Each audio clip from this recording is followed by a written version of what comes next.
잠잘 때 듣는 소설 이야기.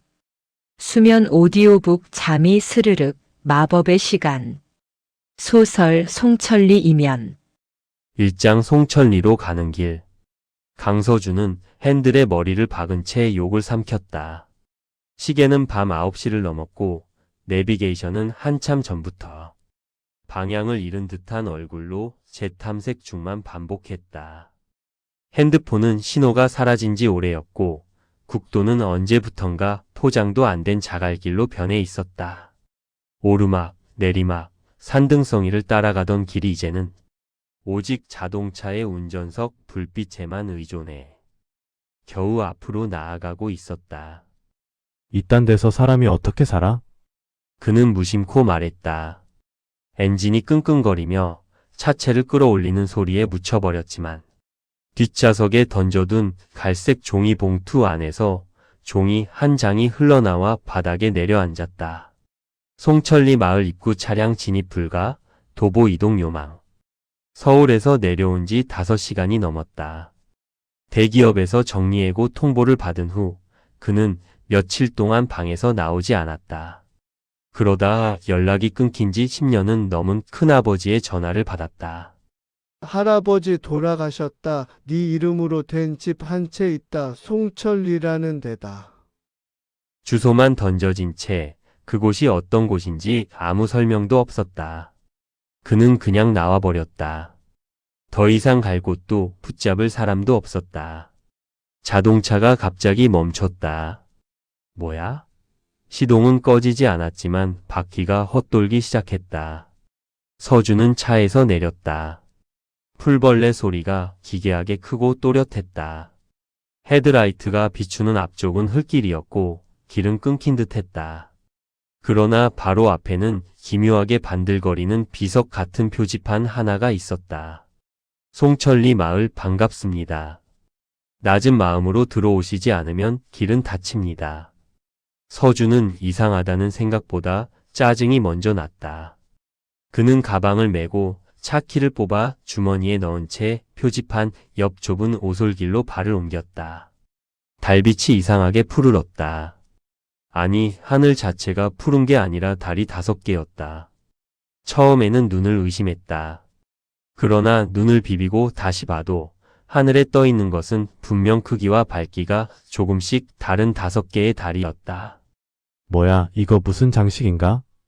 그는 중얼이며 웃었지만 웃음은 오래가지 않았다. 발 밑에서 뭔가가 움직였다. 작은 발자국 소리. 그는 뒤를 돌아봤지만 아무도 없었다. 나무 사이사이에서 검은 그림자들이 어른거렸다. 길은 점점 좁아졌고 이제는 사람이 간신히 한 명 지나갈 수 있는 폭이었다. 길도 길이지만 공기의 냄새가 달랐다. 습하고 차갑고 어딘가 약간의 금속 냄새가 났다. 그리고 갑자기 한 여자가 그의 앞에 서 있었다. 너무 조용하게, 너무 갑자기. 서준은 놀라서 한 걸음 물러섰다. 여자는 흰 두루마기 같은 것을 입고 있었고 얼굴이 어둠에 가려 잘 보이지 않았다. 도시 사람 맞으시죠? 그녀는 물었다. 네? 도시 사람 냄새가 나네요. 처음 오시는 거죠? 아, 네, 그런데 여긴 곧 닫혀요. 길 빨리 들어오셔야 해요. 뭐가 다친다는 거예요? 그러나 여자는 이미 돌아서고 있었다. 그녀가 걸어가는 방향으로 따라가자 나무들이 갑자기 옆으로 갈라지고 작은 농가 연못, 그리고 마을이 모습을 드러냈다. 마치 지형이 갈라지며 마을이 펼쳐진 것 같았다. 송천리. 어디에도 전깃줄이 없고 기와와 돌담과 장독대가 자연스럽게 놓여있는 이상하리만큼 고요한 마을. 그리고 서준은 그 순간 깨달았다. 이 마을은 현실이 아니었다. 하지만 이상하게도 그 사실에 두려움이 들지 않았다. 오히려 그는 처음으로 마음이 편안해짐을 느꼈다.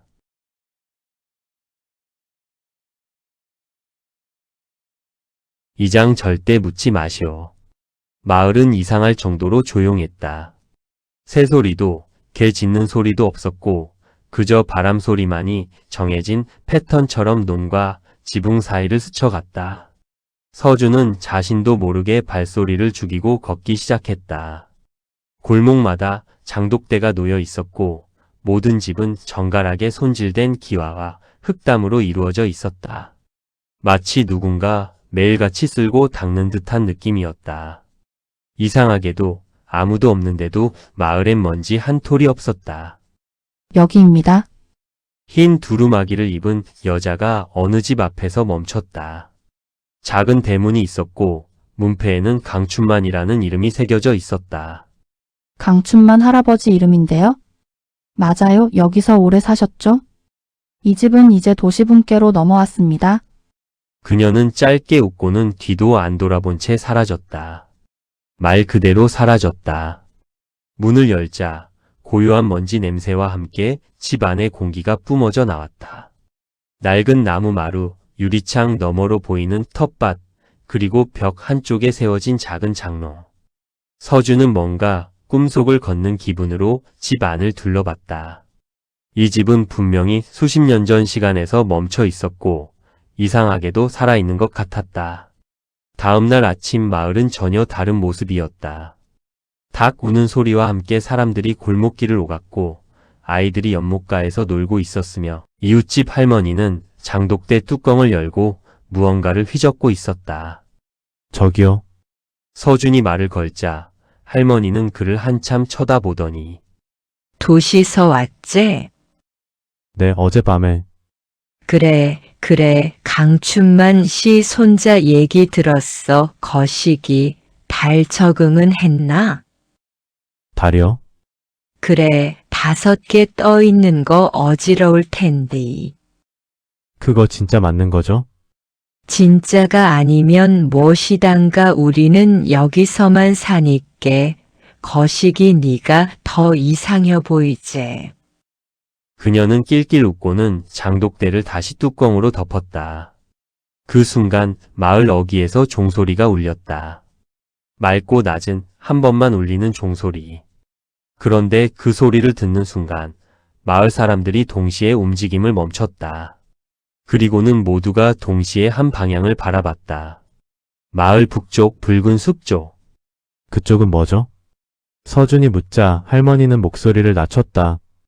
거긴 절대 가면 안 되는 데야. 그냥 없는 셈 치는 게 좋아. 왜요? 뭔가 묻지 마. 여기선 절대 묻지 마. 물으면 그 순간 따라붙어. 뭐가요? 딴 것도 묻지 마, 아가. 내가 오래 살고 싶으면 그냥 보는 것만 봐. 아는 척도 하지 말고. 마을 사람들이 다시 일상으로 돌아간 건 몇 분 뒤였다. 종소리는 이미 사라졌지만 그 여운은 길게 남았다. 서준은 돌아서려다 연못가에서 물고기를 잡고 있는 아이 하나와 눈이 마주쳤다. 아이는 그를 가만히 바라보다가 입을 열었다. 형 어제 늦게 들어왔지? 어떻게 알았어? 다 봤으니까. 너 어두운데도 봐? 응. 응, 우리 눈은 이 마을에서 오래 살면 바뀌어 안 보이는 것도 보이고 본 적 없는 것도 떠올라. 그게 무슨, 그리고 말야. 아이는 손에 들고 있던 그물을 연못에 퐁당 던지며 말했다. 5번째 달이 사라질 때 한 명씩 없어져. 그게 규칙이야. 여긴 항상 규칙을 따라야 해. 서준은 말을 잇지 못했다. 아이는 웃지도 않고 장난도 아니었으며 그저 사실을 말하듯 담담하게 말했다. 집으로 돌아오던 길 서준은 마을 게시판을 발견했다. 금주의 규칙이라는 제목 아래 5개의 항목이 적혀 있었다. 해는 서쪽에서 2번 뜬다. 놀라지 말 것. 새벽 2시 이전엔 연못에 절대 접근 금지. 말하는 고양이를 보면 인사하지 말 것. 검은 그림자를 따라가지 말 것. 틈이 열릴 수 있으니 숲 근처엔 가지 말 것. 게시판 아래에는 작게 적혀 있었다. 잊은 자는 기억되지 않고 기억한 자는 사라진다.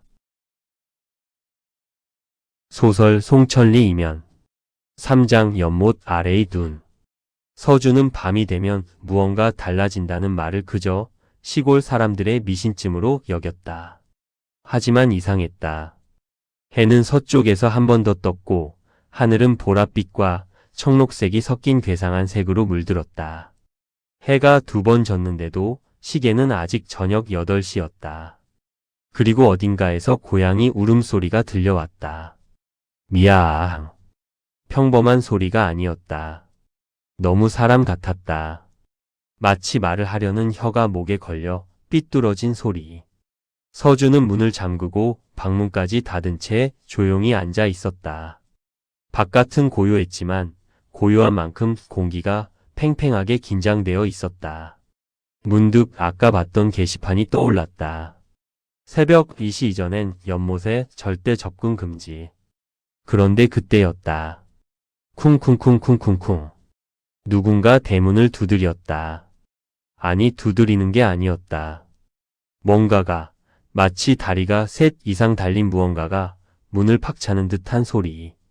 서준은 얼어붙은 채 숨을 죽였다. 소리는 한동안 계속되다 갑자기 멈췄다. 정적. 그러나 이내 창문 너머로 무언가가 기어가는 소리가 들려왔다. 스르륵 스스르륵. 그것은 분명히 기어다니는 소리였다. 마룻바닥 아래로, 지붕 위로, 벽 뒤로.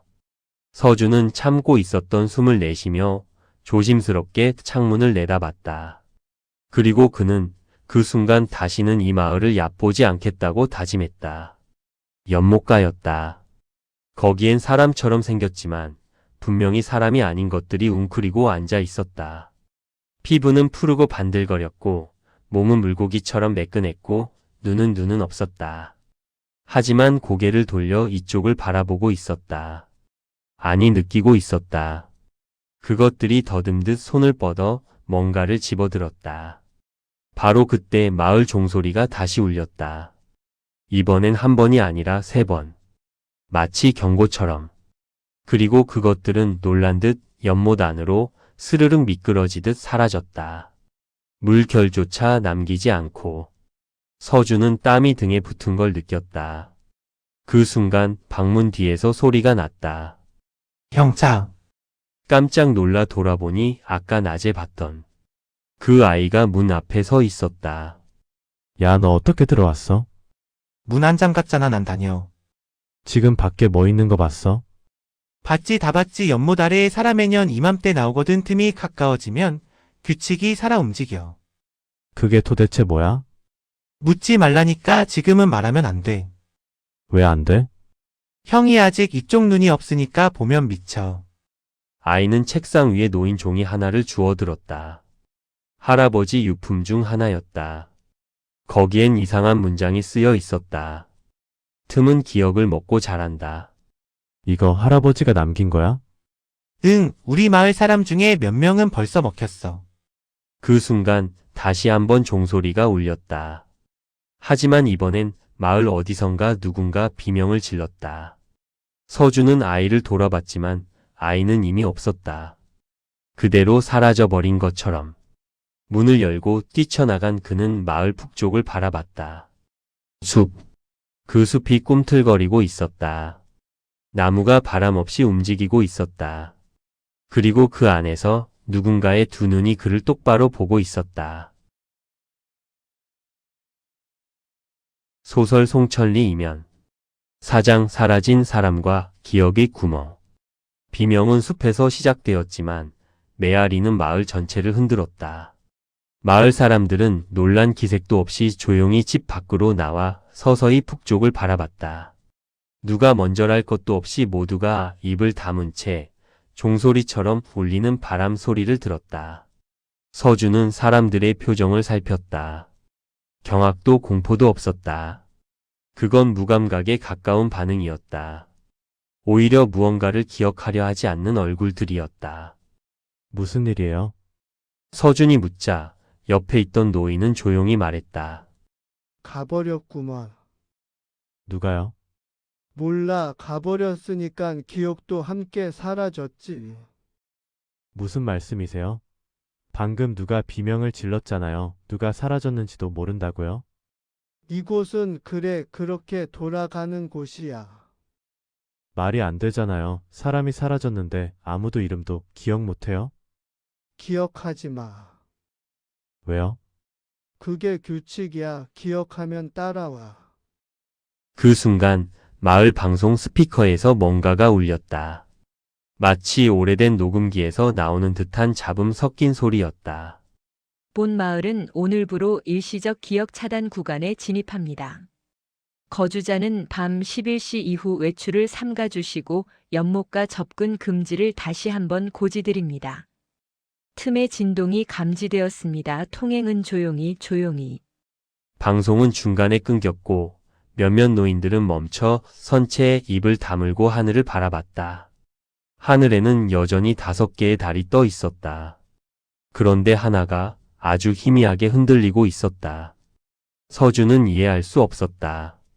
사람들이 왜 아무 일도 없다는 듯 행동하는지, 왜 사라진 사람의 이름조차 말하지 않는지, 아니 정말로 기억을 못하는 건지. 그는 문득 그 아이 연못가에서 만났던 아이를 떠올렸다. 그 애는 도대체 누구였지? 하지만 생각해보니 이름을 들은 적이 없었다. 아니 그 아이가 누구 집 아인지도 몰랐다. 동네 사람들도 아이 이야기를 전혀 하지 않았다. 그런데 그 순간 아주 깊은 어둠 속에서 서준의 기억 속에도 작은 구멍이 뚫려 있는 듯한 느낌이 들었다. 무언가가 빠져나가고 있었다. 이름, 얼굴, 목소리. 방금 전까지 또렷했던 기억이 마치 누군가 지우개로 밀어버리듯 흐려지고 있었다. 그가 기억을 붙잡으려 애쓸수록 기억은 더 깊이 가라앉았다. 그리고 갑자기 집 안에서 전화벨 소리가 울렸다. 이 마을에 전화가 있었다는 사실조차 처음 알았다. 그는 조심스럽게 수화기를 들었다. 여보세요? 한참 정적. 그러다 들려온 건 물속에서 울리는 듯한 목소리였다. 기억하지 마노 도노도 그랬으니까. 누구세요? 서준 안원 이미 한번. 뚜뚜뚜. 수화기는 끊겼고 그 순간 거울이 스스로 금이 갔다. 서준은 숨을 몰아쉬며 거울을 바라봤다. 금이 간 틈 사이로 자신이 아닌 누군가의 눈이 잠깐 반사되어 보였다. 다음 날 아침 마을 사람들은 언제 그랬냐는 듯 평온하게 장을 보고 밭을 메고 빨래를 널었다. 서준은 게시판으로 달려갔다. 어제의 규칙이 바뀌어 있었다. 금주의 규칙 변경사항. 해는 동쪽과 서쪽 모두에서 뜨며 시간은 마을 외부 기준과 일치하지 않음. 사라진 자를 기억하려 하면 틈이 열린다. 아이들은 더 이상 아이가 아니다. 주의할 것. 연못 아래에서 들리는 목소리는 본인의 것이 아니다. 그날이 가까워질수록 거울을 피하라. 서준은 문득 할아버지의 낡은 장롱 속에서 찾았던 노트를 떠올렸다. 페이지마다 지워진 흔적과 긁힌 손글씨들. 그리고 마지막 페이지에 남겨진 단 한 줄. 나는 나를 잊지 않기 위해 나를 죽인다. 그는 문득 깨달았다. 이 마을에서 진짜 죽음은 사라지는 것이 아니라 잊히는 것이라는 걸. 소설 송천리 이면 5장 틈의 가장자리. 붉은 숲은 마치 살아있는 생물처럼 꿈틀거리고 있었다. 나무들이 바람도 없는데 스스로 몸을 비틀고 가지가 서로를 긁어내며 부스럭거리는 소리를 내고 있었으며 서준이 숲 쪽을 바라볼 때마다 그 안에서 무언가가 보고 있다는 감각이 들었다. 마을 사람들은 숲 근처에 얼씬도 하지 않았다. 누가 묻지도 않고 누가 말하지도 않았다. 그저 보이면 피해갔고 그 앞을 지나갈 땐 고개를 돌렸다. 그런데 어느 날 서준의 대문 앞에 작은 꾸러미 하나가 놓여 있었다. 낡은 헝겊으로 감싼 그것 안에는 오래된 수첩과 말린 연잎, 그리고 작은 나무 조각 하나가 들어 있었다. 수첩에는 익숙한 필체로 이렇게 적혀 있었다. 다시 시작됐다. 내가 막은 건 일시적이었어. 이번엔 내가 기억해야 한다. 춘만. 그 아래 화살표처럼 보이는 표시가 있었고 옆에 작게 붉은 숲의 가장자리 물길 아래라고 쓰여 있었다. 서준은 더 이상 미룰 수 없다고 느꼈다. 마을은 점점 더 이상해지고 있었다. 사람들의 표정은 뭔가를 잃어가는 얼굴처럼 흐릿해졌고, 고양이는 더 자주 사람 말을 흉내냈으며, 밤이 되면 거울에는 자신이 아닌 타인의 눈이 비쳤다. 그는 새벽이 되기 전 손전등과 수첩 그리고 칼 하나를 챙겨 붉은 숲으로 향했다. 금기된 장소. 그러나 누군가 그를 기다렸다는 듯 숲 입구엔 짧게 풀을 베어 만든 길이 놓여 있었다. 숲은 이름 그대로 붉었다. 잎도 나무 껍질도 심지어 땅도 희미한 선홍빛을 띠고 있었고 공기 자체가 철분 냄새에 절어 있었다. 몇 걸음 들어서자 그는 알 수 있었다. 이 숲은 마을의 바깥이 아니었다. 오히려 마을 안에 가장 깊은 진실을 품고 있었다. 수첩에 적힌 위치를 따라 오래된 개울을 따라 내려가자 돌무더기 아래 작은 동굴이 모습을 드러냈다.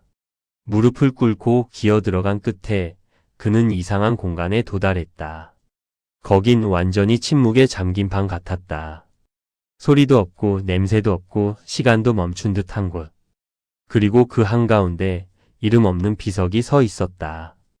비석엔 아무 글자도 없었지만 그 앞에 놓인 낡은 종이에는 이렇게 적혀 있었다. 서준, 이걸 다시 읽게 될 때쯤 너는 두 번째다.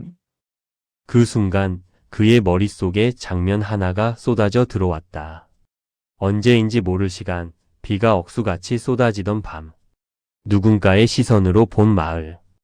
연못에서 기어 나오는 푸른 형체들, 사람들 속으로 들어가는 그림자들. 그리고 한 소년이 붉은 숲 입구에서 울고 있었다. 도와줘, 나 잊히고 있어. 그 소년의 얼굴은 다름 아닌 어린 서준이었다. 기억이 조각나기 시작했다. 할아버지 강춘만은 이 마을을 떠났던 것이 아니라 이 마을을 막기 위해 남았던 사람이었다.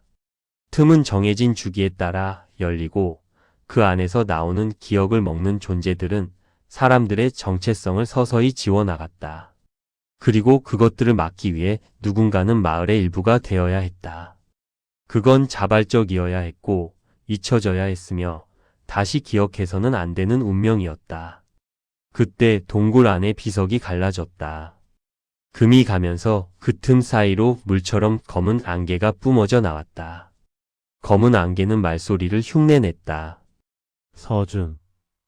서준, 여긴 너였어. 너였던 곳이야. 손전등 불빛이 깜빡이기 시작했다.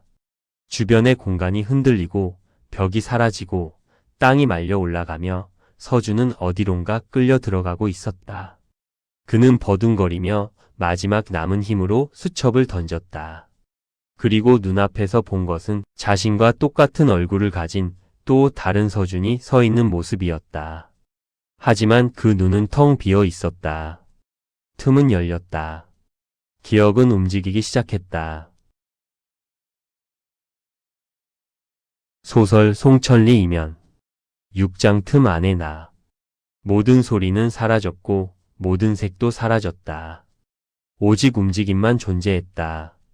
서준은 추락하는 듯한 감각 속에서 몸을 가누지도 못한 채 떠밀리고 있었고 그의 앞에는 무한히 이어진 거울들이 벽처럼 늘어서 있었다. 거울 하나하나마다 다른 장면이 비쳤다. 마을 숲, 연못, 5개의 달, 그리고 그 자신. 그런데 거울 속의 자신은 모두 달랐다. 어떤 서준은 마을을 태우고 있었고 어떤 서준은 연못 속 괴물들과 웃으며 대화를 나누고 있었으며 어떤 서준은 아무것도 기억하지 못한 채 울고 있었다. 그중 하나의 거울이 번쩍이며 깨졌다. 깨진 파편 속으로 서준의 의식이 끌려들었다. 눈을 떴을 땐 낡은 기차 안이었다. 창밖엔 어두운 숲이 스쳐 지나갔고 객차 안에는 사람들이 앉아 있었지만 그 얼굴들은 흐릿하고 지워진 사진처럼 일그러져 있었다. 옆자리에 앉아있던 사람은 고개를 돌리지 않았지만 입을 열었다. 기억나? 우리 처음 만났을 때 송천리 초입에서. 당신은 누구죠? 나? 너야, 이전에 너. 뭐라고? 이곳은 틈의 내부야. 여긴 잊힌 것들만 모여 너도 그 중 하나였고 지금은 다시 떠올리는 중이지. 그럼 난 여기에 있었던 거야?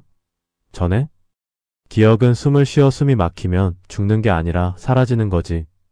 넌 예전에 틈을 봉인하러 왔었어. 강춘만의 뒤를 이은 다음 수호자로. 나는 그런 기억이 없어. 없게 만들었으니까 그래야 틈이 널 다시 부르지 않으니까. 그 말과 동시에 기차 안의 풍경이 뒤집혔다. 좌석이 무너지고 유리창이 깨지며 모든 사람들의 얼굴이 벗겨진 가면처럼 바닥에 떨어졌다. 그리고 그 안엔 비어있는 얼굴이 드러났다. 눈도, 코도, 입도 없는 형체들이 서준을 향해 동시에 돌아봤다. 기억했으므로 돌아온다. 기억했으므로 자리를 낸다. 기억했으므로 너는 이제 우리다. 서준은 달리기 시작했다. 바닥은 모래처럼 무너졌고 틈의 안쪽으로 더 깊이 내려가는 감각. 그 끝에서 그는 다시 한번 마을의 모습을 보았다. 그러나 그 마을은 지금의 송천리가 아니었다. 불타고 있었고 하늘엔 달이 7개나 떠 있었다. 사람들은 서로를 보지 못했고 이름은 모두 사라졌으며 아이는 노인의 얼굴을 하고 있었고 노인은 기억을 먹는 존재들에게 머리를 조아리고 있었다. 그리고 그 마을 한가운데 아주 오래된 비석 앞에서 자신이 무릎을 꿇고 있었다. 지금보다 더 젊은 모습, 그러나 눈은 죽은 사람처럼 말라 있었다. 제발 잊게 해줘. 내가 했던 걸 전부 잊게 해줘. 그리고 등 뒤에서 들려온 할아버지의 목소리. 너는 이미 선택했단다. 있는 건 너였고 기억하는 건 이 마을이었다. 서준은 몸을 돌렸다. 할아버지 강춘만. 그는 비석에 손을 얹은 채 마지막 말을 남겼다. 잊어야만 지킬 수 있다. 기억하면 무너진다. 그러나 틈은 이미 반응하고 있었다. 서준은 다시 눈을 떴다.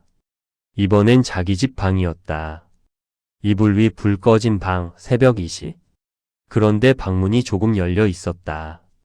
그리고 그 틈 사이로 말라붙은 손 하나가 문틀을 더듬고 있었다.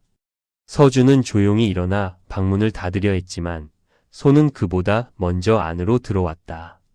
그리고 이어진 건 익숙한, 너무 익숙한 목소리. 서준아, 기억났지? 넌 이제 돌이킬 수 없어. 넌 이제 틈의 수문장이야. 소설 송천리 이면 7장 기억의 재. 서준은 밤새 잠들지 못했다. 그 손, 문을 더듬던 마른 손. 할아버지의 목소리를 한 그것. 그건 분명히 살아있는 사람이 아니었고 동시에 죽은 존재도 아니었다. 그날 새벽 그는 더 이상 기다릴 수 없다고 느꼈다. 마을은 이제 서서히 현실이 아닌 것처럼 움직이고 있었고 사람들의 얼굴은 점점 지워져 갔다.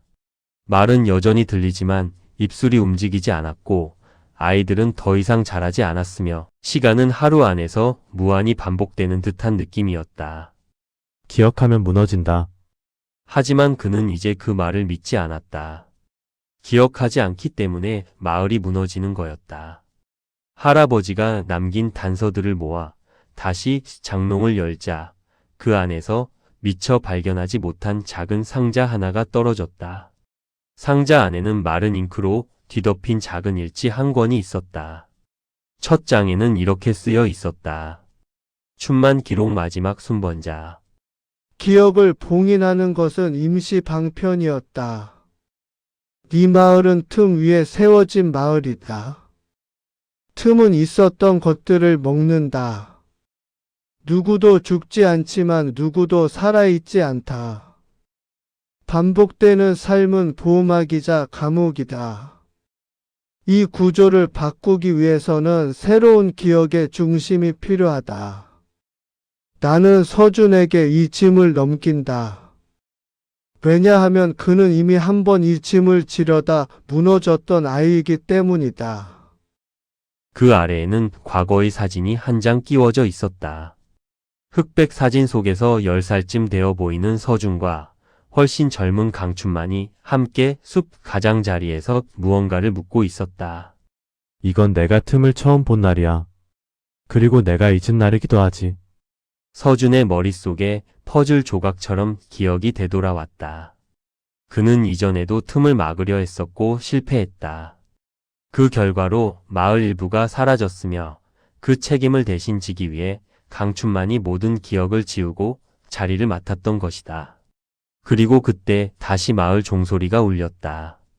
이제는 하루에도 몇 번씩 울리는 종소리. 사람들은 이상하리만큼 무덤덤했다.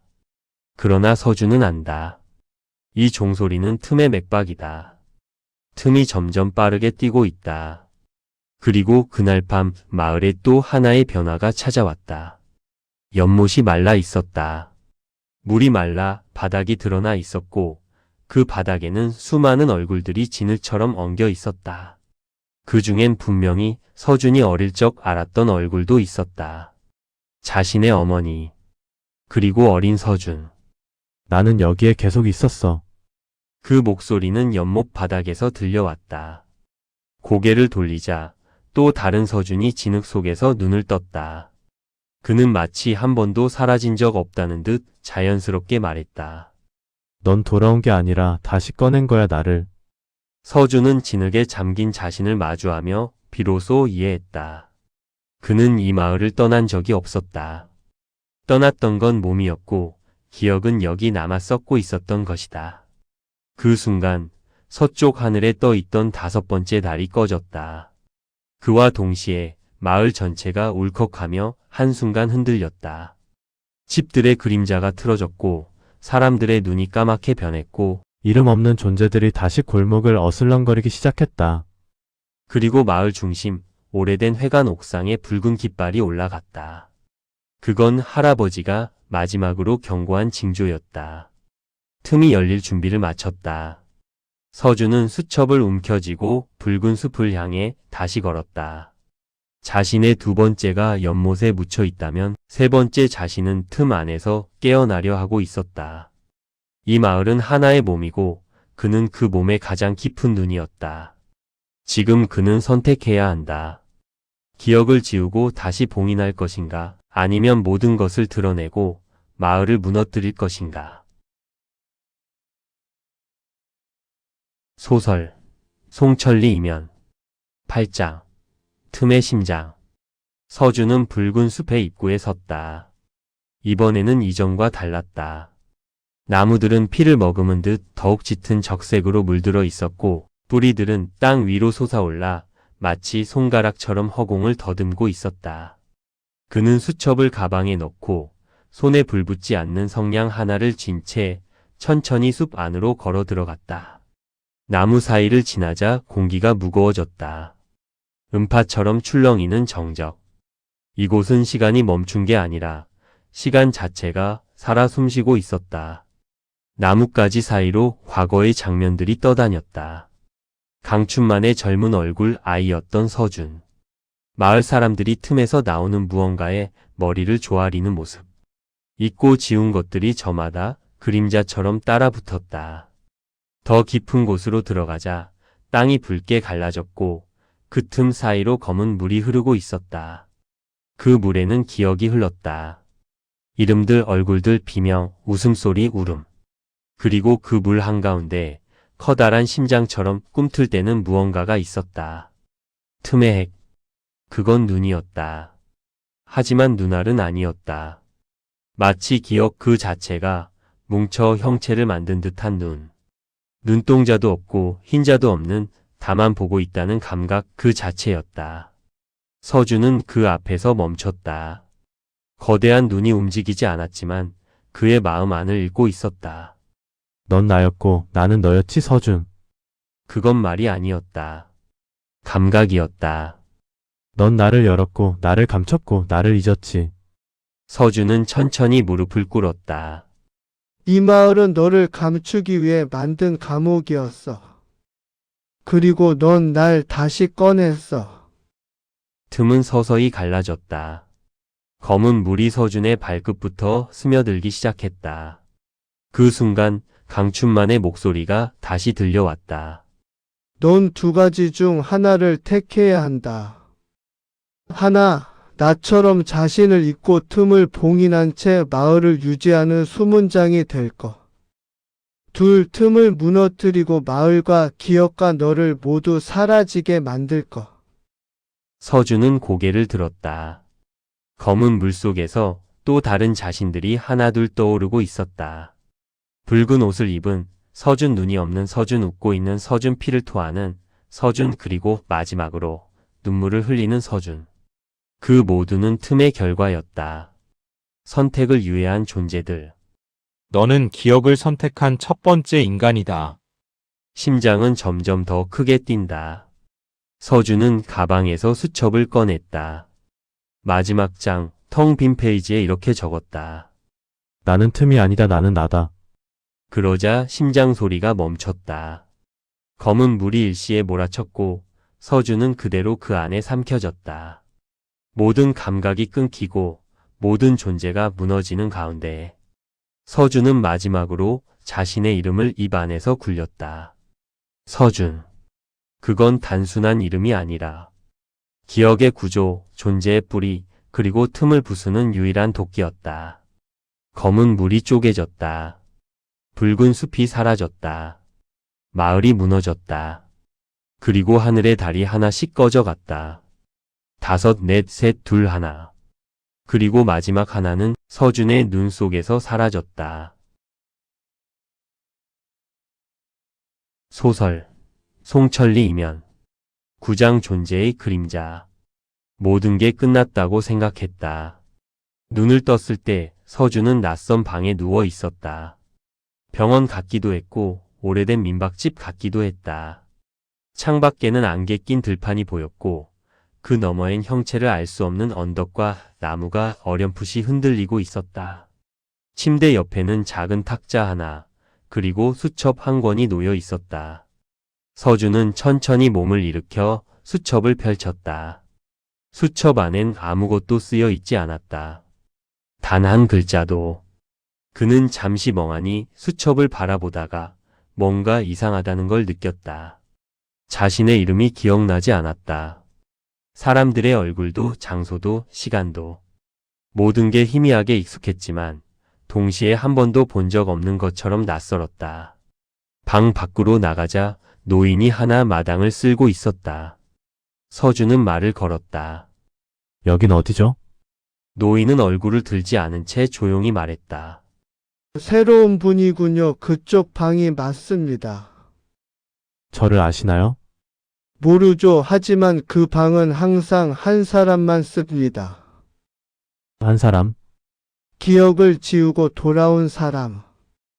그 말에 서준은 가슴 속 어딘가가 철렁 무너지는 느낌을 받았다.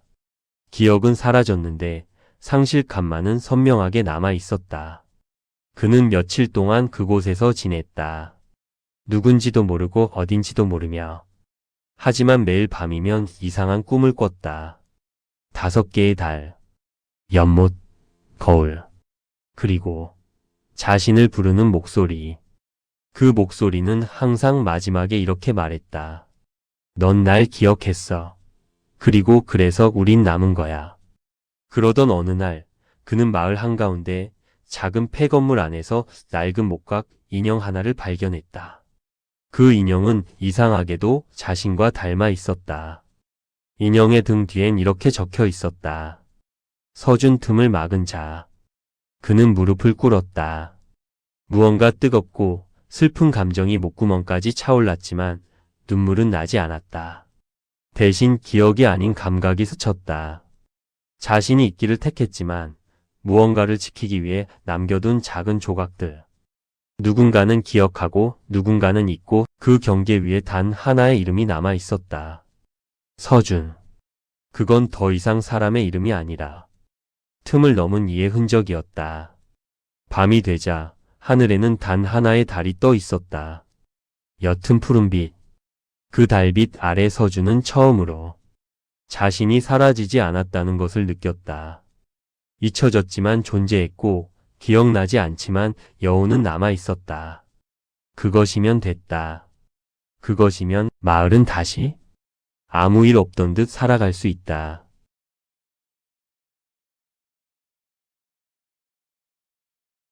잠잘 때 듣는 소설 이야기.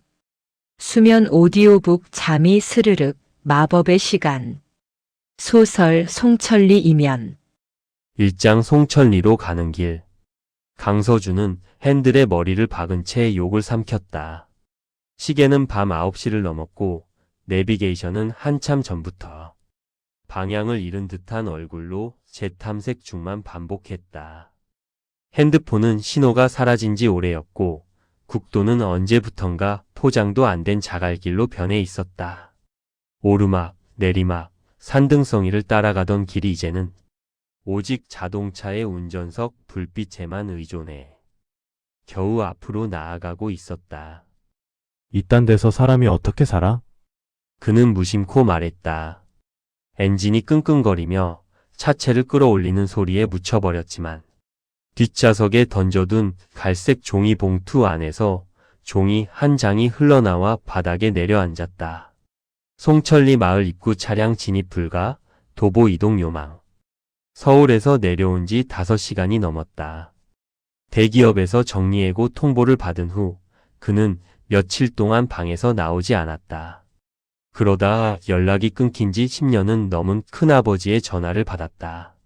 할아버지 돌아가셨다. 네 이름으로 된 집 한 채 있다. 송천리라는 데다. 주소만 던져진 채 그곳이 어떤 곳인지 아무 설명도 없었다. 그는 그냥 나와버렸다. 더 이상 갈 곳도 붙잡을 사람도 없었다. 자동차가 갑자기 멈췄다. 뭐야? 시동은 꺼지지 않았지만 바퀴가 헛돌기 시작했다. 서준은 차에서 내렸다. 풀벌레 소리가 기괴하게 크고 또렷했다. 헤드라이트가 비추는 앞쪽은 흙길이었고 길은 끊긴 듯했다. 그러나 바로 앞에는 기묘하게 반들거리는 비석 같은 표지판 하나가 있었다. 송천리 마을 반갑습니다. 낮은 마음으로 들어오시지 않으면 길은 닫힙니다. 서준은 이상하다는 생각보다 짜증이 먼저 났다. 그는 가방을 메고 차키를 뽑아 주머니에 넣은 채 표지판 옆 좁은 오솔길로 발을 옮겼다. 달빛이 이상하게 푸르렀다. 아니, 하늘 자체가 푸른 게 아니라 달이 5개였다. 처음에는 눈을 의심했다. 그러나 눈을 비비고 다시 봐도 하늘에 떠 있는 것은 분명 크기와 밝기가 조금씩 다른 5개의 달이었다. 뭐야, 이거 무슨 장식인가? 그는 중얼이며 웃었지만 웃음은 오래가지 않았다. 발 밑에서 뭔가가 움직였다. 작은 발자국 소리. 그는 뒤를 돌아봤지만 아무도 없었다. 나무 사이사이에서 검은 그림자들이 어른거렸다. 길은 점점 좁아졌고 이제는 사람이 간신히 한 명 지나갈 수 있는 폭이었다. 길도 길이지만 공기의 냄새가 달랐다. 습하고 차갑고 어딘가 약간의 금속 냄새가 났다. 그리고 갑자기 한 여자가 그의 앞에 서 있었다. 너무 조용하게, 너무 갑자기. 서준은 놀라서 한 걸음 물러섰다.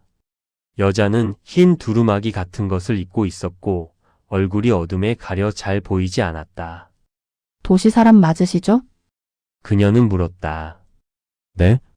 도시 사람 냄새가 나네요. 처음 오시는 거죠? 아, 네, 그런데 여긴 곧 닫혀요. 길 빨리 들어오셔야 해요. 뭐가 다친다는 거예요? 그러나 여자는 이미 돌아서고 있었다. 그녀가 걸어가는 방향으로 따라가자 나무들이 갑자기 옆으로 갈라지고 작은 농가 연못 그리고 마을이 모습을 드러냈다. 마치 지형이 갈라지며 마을이 펼쳐진 것 같았다. 송천리. 어디에도 전깃줄이 없고 기와와 돌담과 장독대가 자연스럽게 놓여있는 이상하리만큼 고요한 마을. 그리고 서준은 그 순간 깨달았다. 이 마을은 현실이 아니었다. 하지만 이상하게도 그 사실에 두려움이 들지 않았다. 오히려 그는 처음으로 마음이 편안해짐을 느꼈다.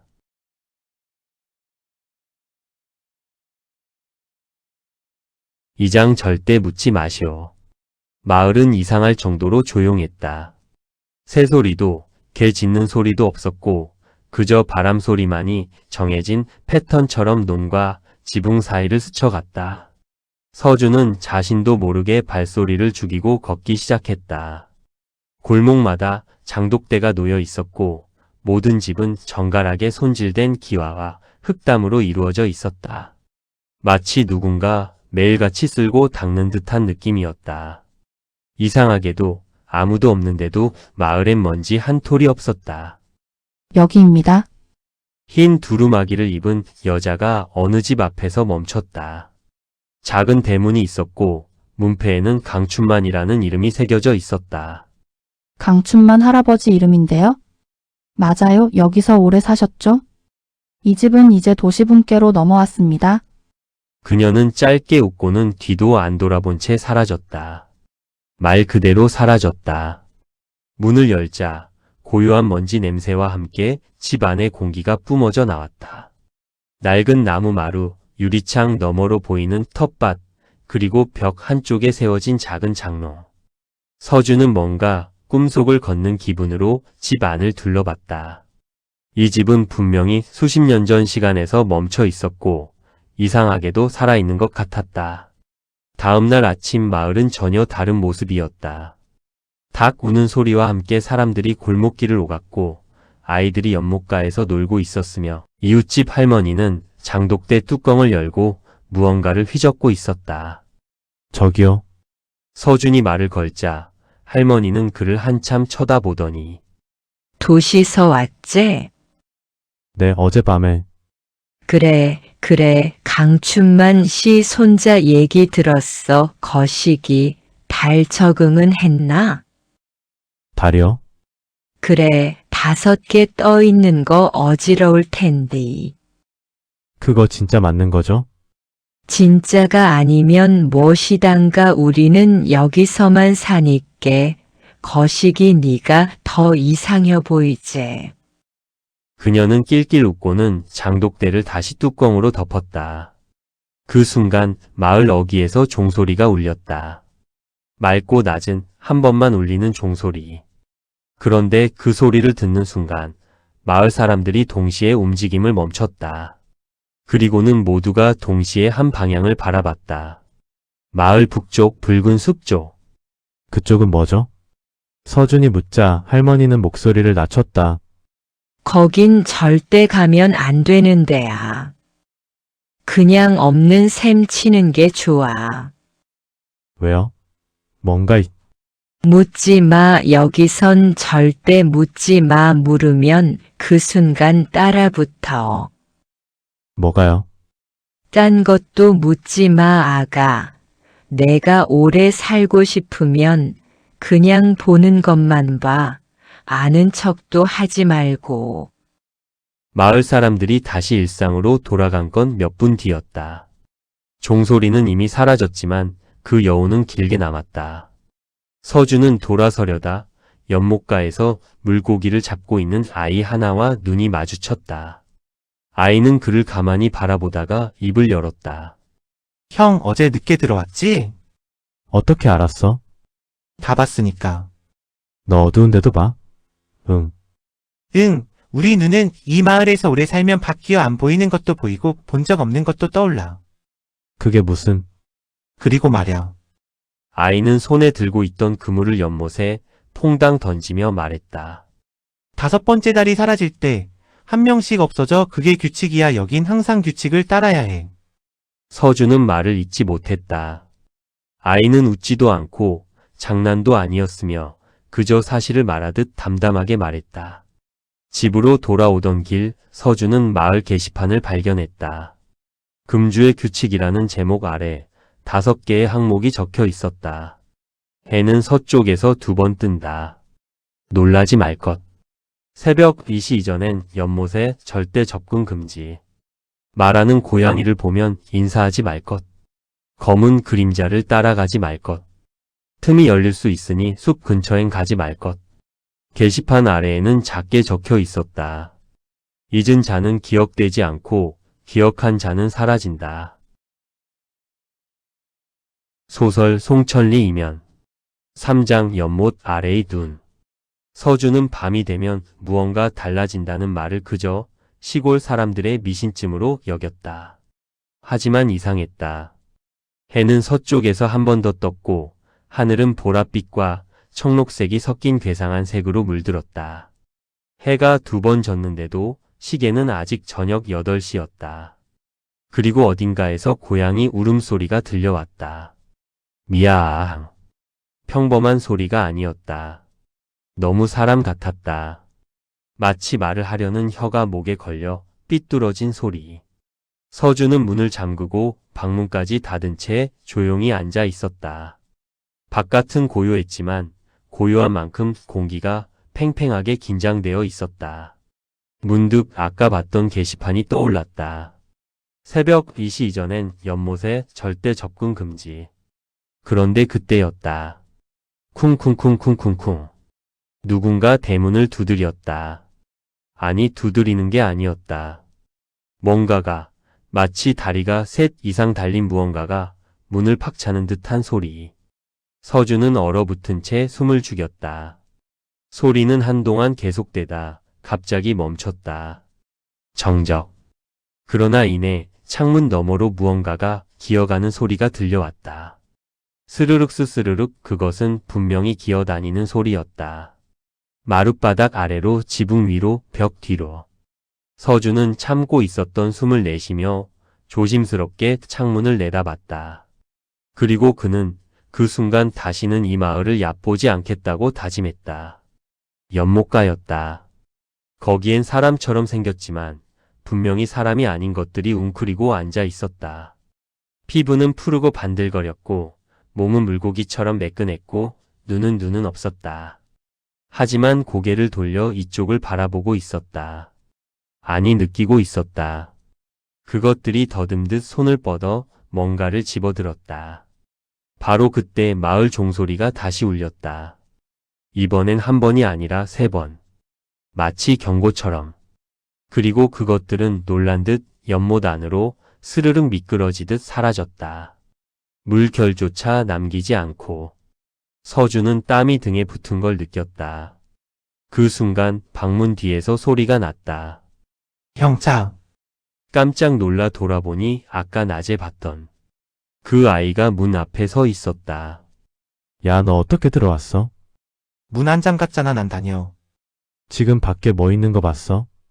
봤지, 다 봤지. 연못 아래에 사람 매년 이맘때 나오거든. 틈이 가까워지면 규칙이 살아 움직여. 그게 도대체 뭐야? 묻지 말라니까. 지금은 말하면 안 돼. 왜 안 돼? 형이 아직 이쪽 눈이 없으니까 보면 미쳐. 아이는 책상 위에 놓인 종이 하나를 주워들었다. 할아버지 유품 중 하나였다. 거기엔 이상한 문장이 쓰여 있었다. 틈은 기억을 먹고 자란다. 이거 할아버지가 남긴 거야? 응, 우리 마을 사람 중에 몇 명은 벌써 먹혔어. 그 순간 다시 한번 종소리가 울렸다. 하지만 이번엔 마을 어디선가 누군가 비명을 질렀다. 서준은 아이를 돌아봤지만 아이는 이미 없었다. 그대로 사라져버린 것처럼. 문을 열고 뛰쳐나간 그는 마을 북쪽을 바라봤다. 숲. 그 숲이 꿈틀거리고 있었다. 나무가 바람 없이 움직이고 있었다. 그리고 그 안에서 누군가의 두 눈이 그를 똑바로 보고 있었다. 소설 송천리 이면. 사장 사라진 사람과 기억의 구멍. 비명은 숲에서 시작되었지만 메아리는 마을 전체를 흔들었다. 마을 사람들은 놀란 기색도 없이 조용히 집 밖으로 나와 서서히 북쪽을 바라봤다. 누가 먼저랄 것도 없이 모두가 입을 다문 채 종소리처럼 울리는 바람 소리를 들었다. 서준은 사람들의 표정을 살폈다. 경악도 공포도 없었다. 그건 무감각에 가까운 반응이었다. 오히려 무언가를 기억하려 하지 않는 얼굴들이었다. 무슨 일이에요? 서준이 묻자 옆에 있던 노인은 조용히 말했다. 가버렸구먼. 누가요? 몰라, 가버렸으니깐 기억도 함께 사라졌지. 무슨 말씀이세요? 방금 누가 비명을 질렀잖아요. 누가 사라졌는지도 모른다고요? 이곳은 그래, 그렇게 돌아가는 곳이야. 말이 안 되잖아요. 사람이 사라졌는데 아무도 이름도 기억 못해요? 기억하지 마. 왜요? 그게 규칙이야. 기억하면 따라와. 그 순간 마을 방송 스피커에서 뭔가가 울렸다. 마치 오래된 녹음기에서 나오는 듯한 잡음 섞인 소리였다. 본 마을은 오늘부로 일시적 기억 차단 구간에 진입합니다. 거주자는 밤 11시 이후 외출을 삼가주시고 연못과 접근 금지를 다시 한번 고지드립니다. 틈에 진동이 감지되었습니다. 통행은 조용히. 방송은 중간에 끊겼고 몇몇 노인들은 멈춰 선체에 입을 다물고 하늘을 바라봤다. 하늘에는 여전히 5개의 달이 떠 있었다. 그런데 하나가 아주 희미하게 흔들리고 있었다. 서준은 이해할 수 없었다. 사람들이 왜 아무 일도 없다는 듯 행동하는지, 왜 사라진 사람의 이름조차 말하지 않는지, 아니 정말로 기억을 못하는 건지. 그는 문득 그 아이 연못가에서 만났던 아이를 떠올렸다. 그 애는 도대체 누구였지? 하지만 생각해보니 이름을 들은 적이 없었다. 아니 그 아이가 누구 집 아인지도 몰랐다. 동네 사람들도 아이 이야기를 전혀 하지 않았다. 그런데 그 순간 아주 깊은 어둠 속에서 서준의 기억 속에도 작은 구멍이 뚫려 있는 듯한 느낌이 들었다. 무언가가 빠져나가고 있었다. 이름, 얼굴, 목소리. 방금 전까지 또렷했던 기억이 마치 누군가 지우개로 밀어버리듯 흐려지고 있었다. 그가 기억을 붙잡으려 애쓸수록 기억은 더 깊이 가라앉았다. 그리고 갑자기 집 안에서 전화벨 소리가 울렸다. 이 마을에 전화가 있었다는 사실조차 처음 알았다. 그는 조심스럽게 수화기를 들었다. 여보세요? 한참 정적.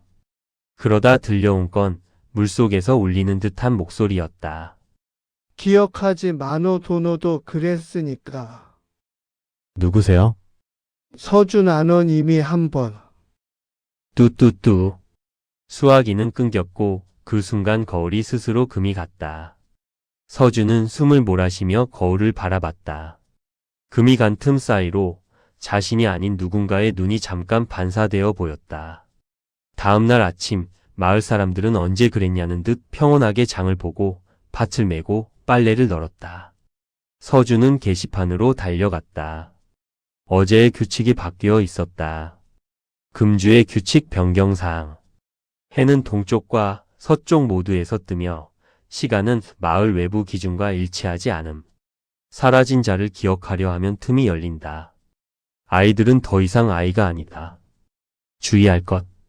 연못 아래에서 들리는 목소리는 본인의 것이 아니다.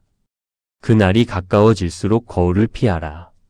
서준은 문득 할아버지의 낡은 장롱 속에서 찾았던 노트를 떠올렸다. 페이지마다 지워진 흔적과 긁힌 손글씨들. 그리고 마지막 페이지에 남겨진 단 한 줄. 나는 나를 잊지 않기 위해 나를 죽인다.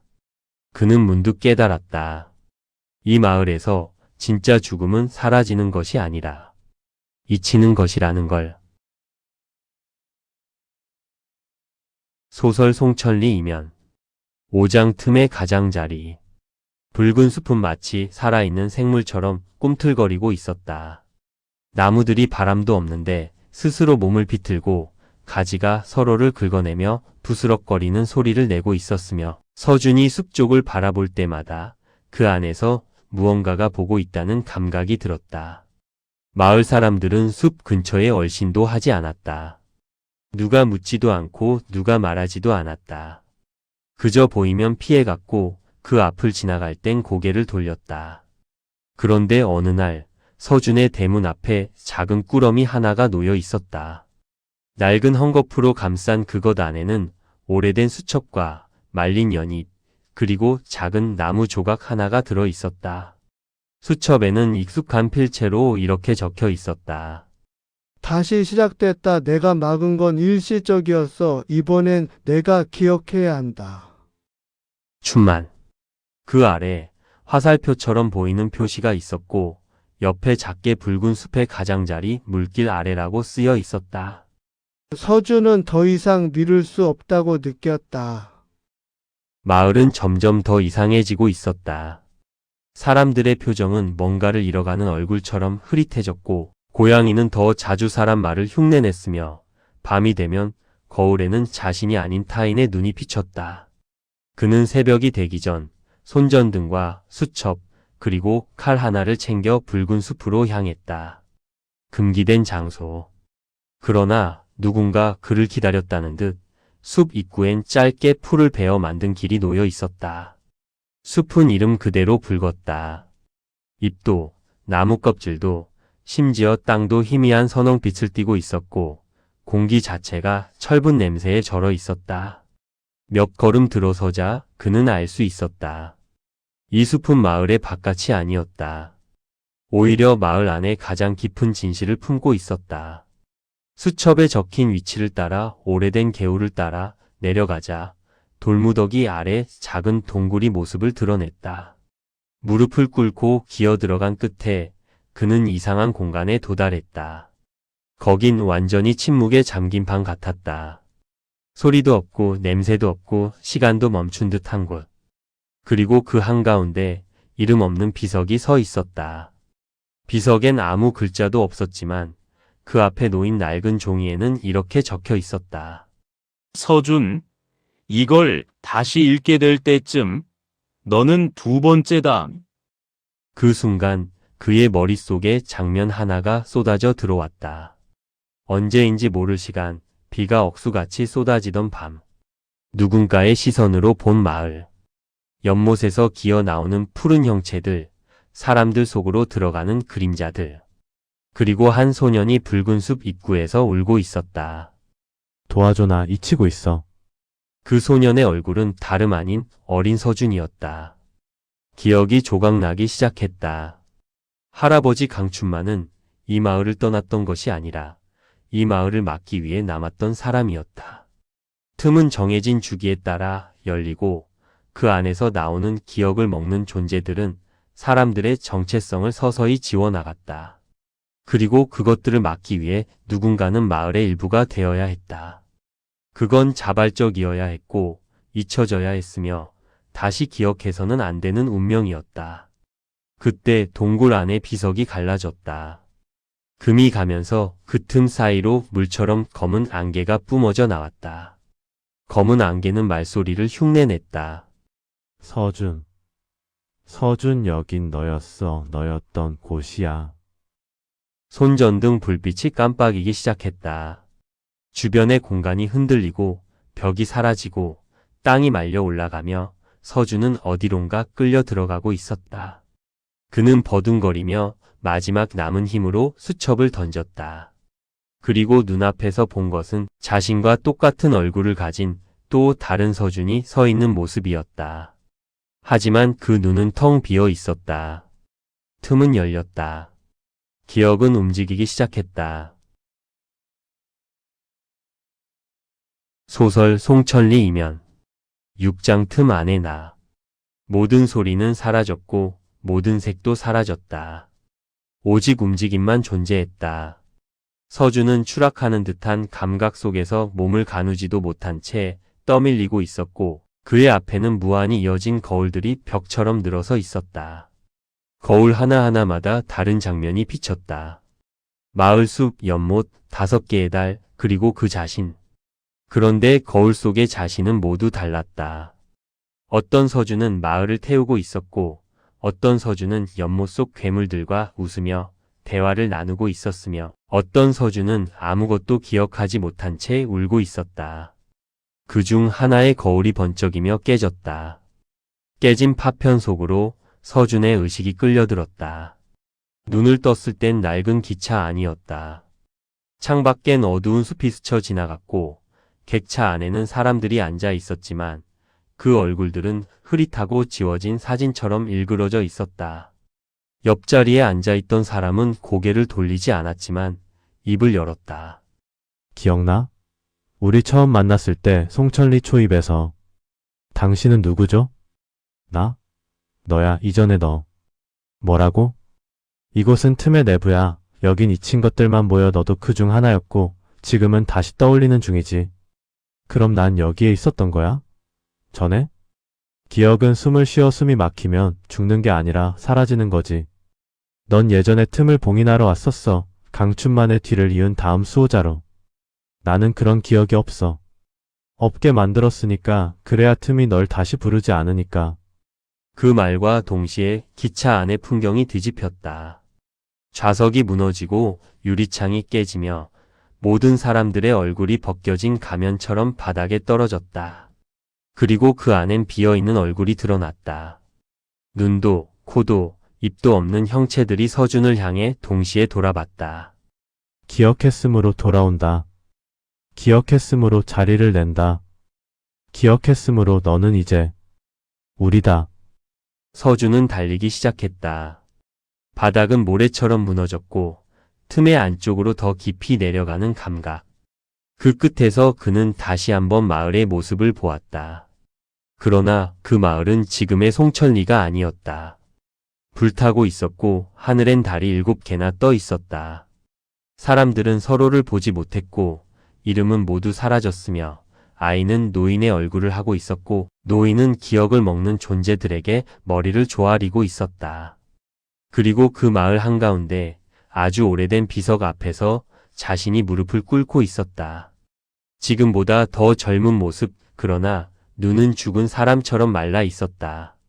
제발 잊게 해줘. 내가 했던 걸 전부 잊게 해줘. 그리고 등 뒤에서 들려온 할아버지의 목소리. 너는 이미 선택했단다. 있는 건 너였고 기억하는 건 이 마을이었다. 서준은 몸을 돌렸다. 할아버지 강춘만. 그는 비석에 손을 얹은 채 마지막 말을 남겼다. 잊어야만 지킬 수 있다. 기억하면 무너진다. 그러나 틈은 이미 반응하고 있었다. 서준은 다시 눈을 떴다. 이번엔 자기 집 방이었다. 이불 위 불 꺼진 방, 새벽 2시. 그런데 방문이 조금 열려 있었다.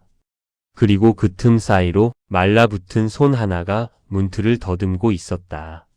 서준은 조용히 일어나 방문을 닫으려 했지만 손은 그보다 먼저 안으로 들어왔다. 그리고 이어진 건 익숙한, 너무 익숙한 목소리. 서준아, 기억났지? 넌 이제 돌이킬 수 없어. 넌 이제 틈의 수문장이야. 소설 송천리 이면 7장 기억의 재. 서준은 밤새 잠들지 못했다. 그 손, 문을 더듬던 마른 손. 할아버지의 목소리를 한 그것. 그건 분명히 살아있는 사람이 아니었고 동시에 죽은 존재도 아니었다. 그날 새벽 그는 더 이상 기다릴 수 없다고 느꼈다. 마을은 이제 서서히 현실이 아닌 것처럼 움직이고 있었고 사람들의 얼굴은 점점 지워져 갔다. 말은 여전히 들리지만 입술이 움직이지 않았고 아이들은 더 이상 자라지 않았으며 시간은 하루 안에서 무한히 반복되는 듯한 느낌이었다. 기억하면 무너진다.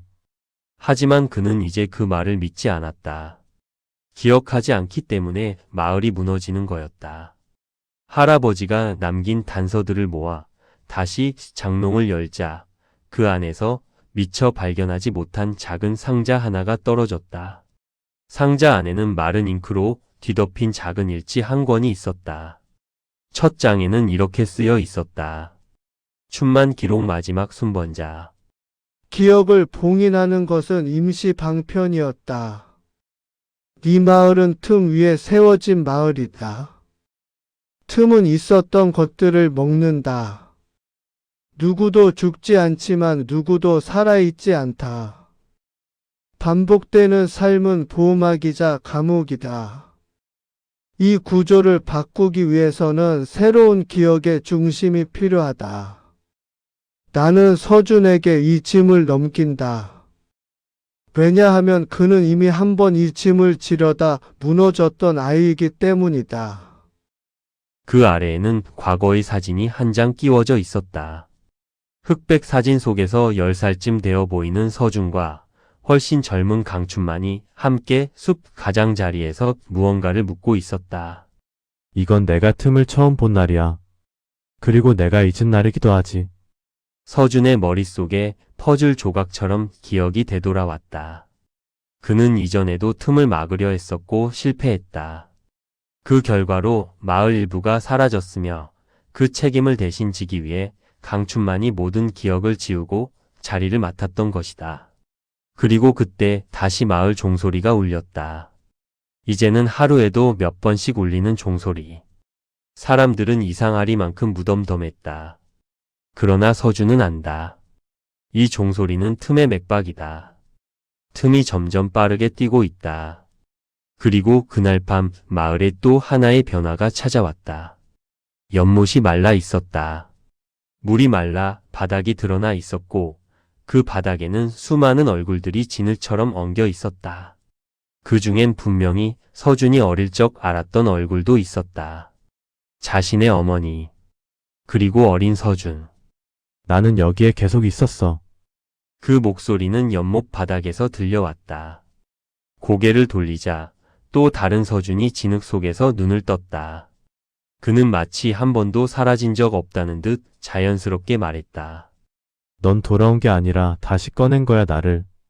서준은 진흙에 잠긴 자신을 마주하며 비로소 이해했다.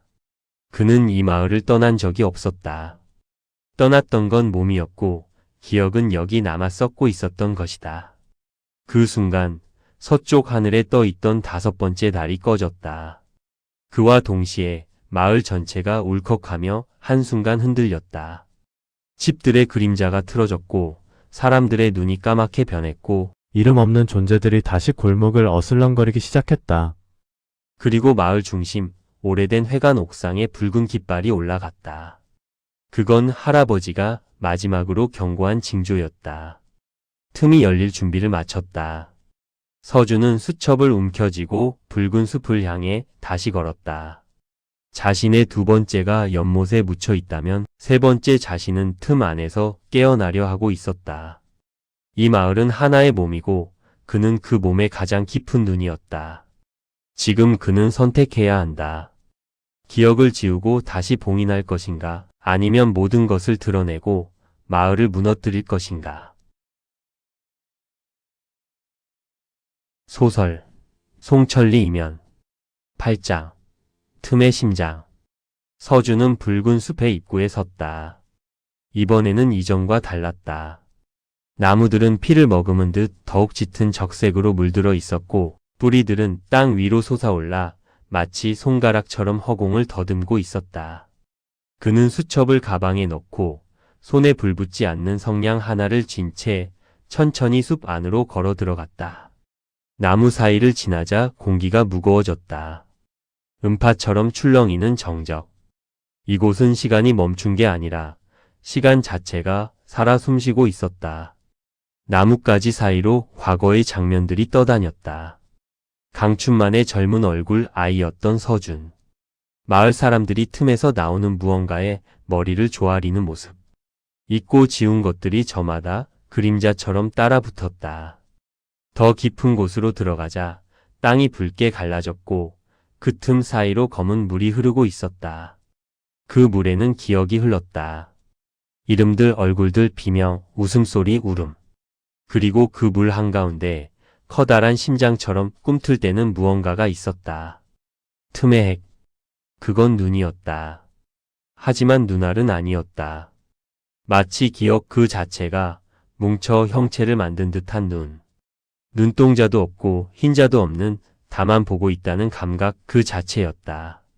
서준은 그 앞에서 멈췄다. 거대한 눈이 움직이지 않았지만 그의 마음 안을 읽고 있었다. 넌 나였고 나는 너였지, 서준. 그건 말이 아니었다. 감각이었다. 넌 나를 열었고 나를 감췄고 나를 잊었지. 서준은 천천히 무릎을 꿇었다. 이 마을은 너를 감추기 위해 만든 감옥이었어. 그리고 넌 날 다시 꺼냈어. 틈은 서서히 갈라졌다. 검은 물이 서준의 발끝부터 스며들기 시작했다. 그 순간 강춘만의 목소리가 다시 들려왔다. 넌 2가지 중 하나를 택해야 한다. 하나, 나처럼 자신을 잊고 틈을 봉인한 채 마을을 유지하는 수문장이 될 것. 2, 틈을 무너뜨리고 마을과 기억과 너를 모두 사라지게 만들 것. 서준은 고개를 들었다. 검은 물 속에서 또 다른 자신들이 하나둘 떠오르고 있었다. 붉은 옷을 입은 서준, 눈이 없는 서준, 웃고 있는 서준, 피를 토하는 서준, 그리고 마지막으로 눈물을 흘리는 서준. 그 모두는 틈의 결과였다. 선택을 유예한 존재들. 너는 기억을 선택한 첫 번째 인간이다. 심장은 점점 더 크게 뛴다. 서준은 가방에서 수첩을 꺼냈다. 마지막 장, 텅 빈 페이지에 이렇게 적었다. 나는 틈이 아니다. 나는 나다. 그러자 심장 소리가 멈췄다. 검은 물이 일시에 몰아쳤고 서준은 그대로 그 안에 삼켜졌다. 모든 감각이 끊기고 모든 존재가 무너지는 가운데 서준은 마지막으로 자신의 이름을 입 안에서 굴렸다. 서준. 그건 단순한 이름이 아니라 기억의 구조, 존재의 뿌리, 그리고 틈을 부수는 유일한 도끼였다. 검은 물이 쪼개졌다. 붉은 숲이 사라졌다. 마을이 무너졌다. 그리고 하늘의 달이 하나씩 꺼져갔다. 5, 4, 3, 2, 1. 그리고 마지막 하나는 서준의 눈 속에서 사라졌다. 소설 송천리 이면 9장 존재의 그림자. 모든 게 끝났다고 생각했다. 눈을 떴을 때 서준은 낯선 방에 누워 있었다. 병원 같기도 했고 오래된 민박집 같기도 했다. 창밖에는 안개 낀 들판이 보였고 그 너머엔 형체를 알 수 없는 언덕과 나무가 어렴풋이 흔들리고 있었다. 침대 옆에는 작은 탁자 하나, 그리고 수첩 한 권이 놓여 있었다. 서준은 천천히 몸을 일으켜 수첩을 펼쳤다. 수첩 안엔 아무것도 쓰여 있지 않았다. 단 한 글자도. 그는 잠시 멍하니 수첩을 바라보다가 뭔가 이상하다는 걸 느꼈다. 자신의 이름이 기억나지 않았다. 사람들의 얼굴도 장소도 시간도. 모든 게 희미하게 익숙했지만 동시에 한 번도 본 적 없는 것처럼 낯설었다. 방 밖으로 나가자 노인이 하나 마당을 쓸고 있었다. 서준은 말을 걸었다. 여긴 어디죠? 노인은 얼굴을 들지 않은 채 조용히 말했다. 새로운 분이군요. 그쪽 방이 맞습니다. 저를 아시나요? 모르죠. 하지만 그 방은 항상 한 사람만 씁니다. 한 사람? 기억을 지우고 돌아온 사람. 그 말에 서준은 가슴 속 어딘가가 철렁 무너지는 느낌을 받았다. 기억은 사라졌는데 상실감만은 선명하게 남아 있었다. 그는 며칠 동안 그곳에서 지냈다. 누군지도 모르고 어딘지도 모르며. 하지만 매일 밤이면 이상한 꿈을 꿨다. 5개의 달, 연못, 거울, 그리고 자신을 부르는 목소리. 그 목소리는 항상 마지막에 이렇게 말했다. 넌 날 기억했어. 그리고 그래서 우린 남은 거야. 그러던 어느 날 그는 마을 한가운데 작은 폐건물 안에서 낡은 목각 인형 하나를 발견했다. 그 인형은 이상하게도 자신과 닮아 있었다. 인형의 등 뒤엔 이렇게 적혀 있었다. 서준 틈을 막은 자. 그는 무릎을 꿇었다. 무언가 뜨겁고 슬픈 감정이 목구멍까지 차올랐지만 눈물은 나지 않았다. 대신 기억이 아닌 감각이 스쳤다. 자신이 있기를 택했지만 무언가를 지키기 위해 남겨둔 작은 조각들. 누군가는 기억하고 누군가는 잊고 그 경계 위에 단 하나의 이름이 남아 있었다. 서준. 그건 더 이상 사람의 이름이 아니라 틈을 넘은 이의 흔적이었다. 밤이 되자 하늘에는 단 하나의 달이 떠 있었다. 옅은 푸른빛. 그 달빛 아래 서준은 처음으로 자신이 사라지지 않았다는 것을 느꼈다. 잊혀졌지만 존재했고 기억나지 않지만 여운은 남아 있었다. 그것이면 됐다. 그것이면 마을은 다시 아무 일 없던 듯 살아갈 수 있다.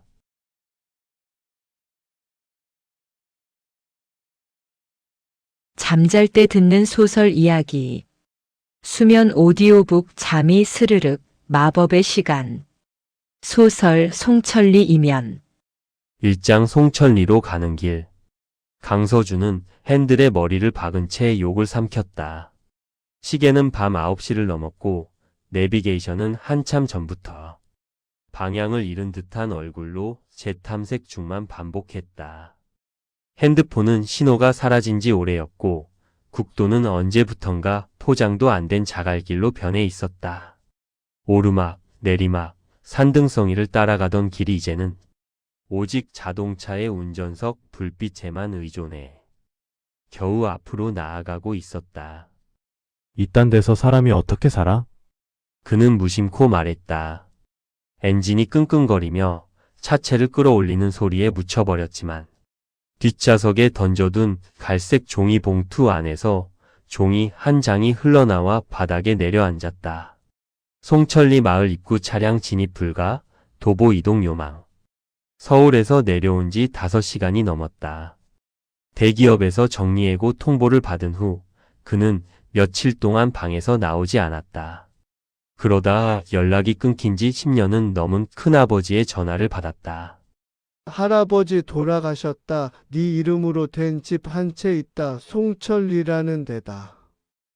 주소만 던져진 채 그곳이 어떤 곳인지 아무 설명도 없었다. 그는 그냥 나와버렸다. 더 이상 갈 곳도 붙잡을 사람도 없었다. 자동차가 갑자기 멈췄다. 뭐야? 시동은 꺼지지 않았지만 바퀴가 헛돌기 시작했다. 서준은 차에서 내렸다. 풀벌레 소리가 기괴하게 크고 또렷했다. 헤드라이트가 비추는 앞쪽은 흙길이었고 길은 끊긴 듯했다. 그러나 바로 앞에는 기묘하게 반들거리는 비석 같은 표지판 하나가 있었다. 송천리 마을 반갑습니다. 낮은 마음으로 들어오시지 않으면 길은 닫힙니다. 서준은 이상하다는 생각보다 짜증이 먼저 났다.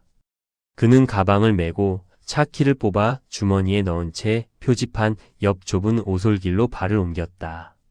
달빛이 이상하게 푸르렀다. 아니, 하늘 자체가 푸른 게 아니라 달이 5개였다. 처음에는 눈을 의심했다. 그러나 눈을 비비고 다시 봐도 하늘에 떠 있는 것은 분명 크기와 밝기가 조금씩 다른 5개의 달이었다. 뭐야, 이거 무슨 장식인가? 그는 중얼이며 웃었지만 웃음은 오래가지 않았다.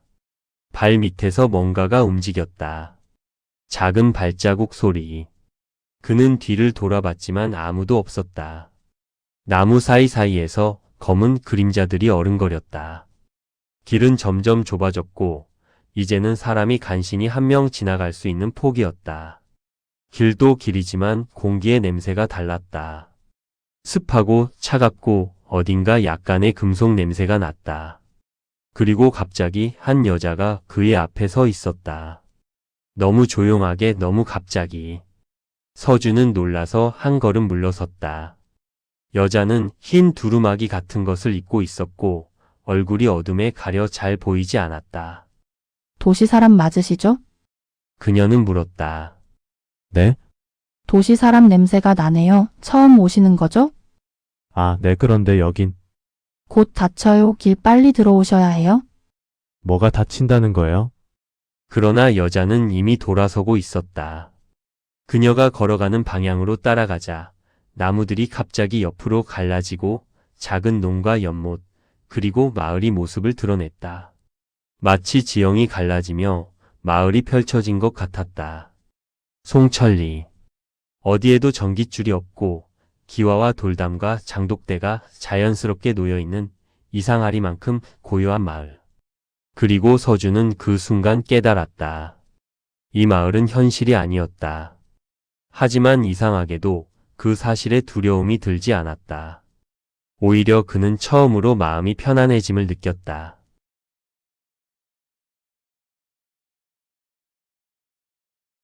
이 장 절대 묻지 마시오. 마을은 이상할 정도로 조용했다.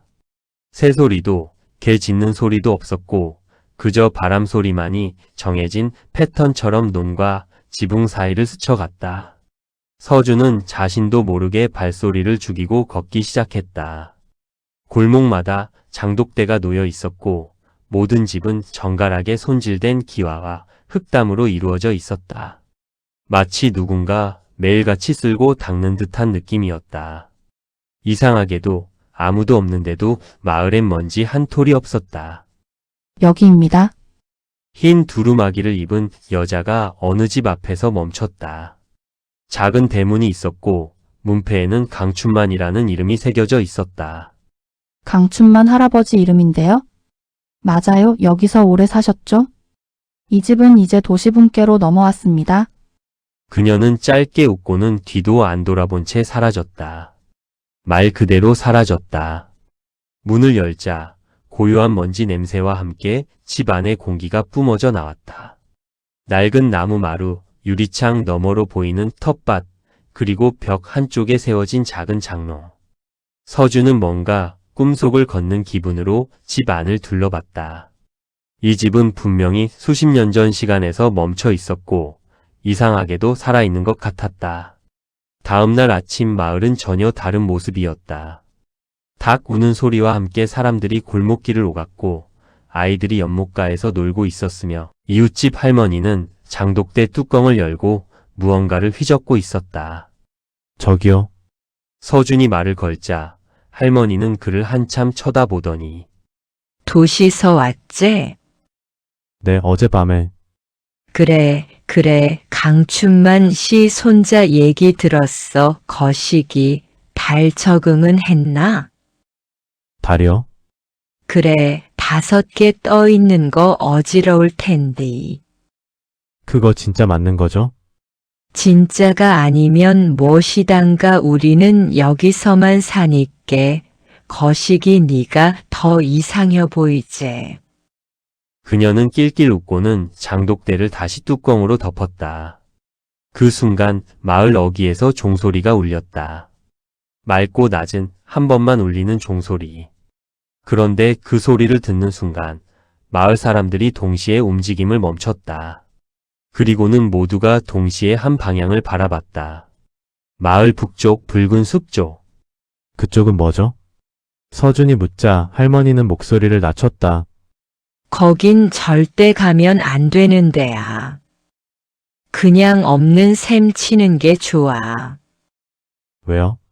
뭔가 묻지 마. 여기선 절대 묻지 마. 물으면 그 순간 따라붙어. 뭐가요? 딴 것도 묻지 마, 아가. 내가 오래 살고 싶으면 그냥 보는 것만 봐. 아는 척도 하지 말고. 마을 사람들이 다시 일상으로 돌아간 건 몇 분 뒤였다. 종소리는 이미 사라졌지만 그 여운은 길게 남았다. 서준은 돌아서려다 연못가에서 물고기를 잡고 있는 아이 하나와 눈이 마주쳤다. 아이는 그를 가만히 바라보다가 입을 열었다. 형 어제 늦게 들어왔지? 어떻게 알았어? 다 봤으니까. 너 어두운데도 봐? 응. 응, 우리 눈은 이 마을에서 오래 살면 바뀌어 안 보이는 것도 보이고 본 적 없는 것도 떠올라. 그게 무슨... 그리고 말야. 아이는 손에 들고 있던 그물을 연못에 퐁당 던지며 말했다. 5번째 달이 사라질 때 한 명씩 없어져. 그게 규칙이야. 여긴 항상 규칙을 따라야 해. 서준은 말을 잇지 못했다.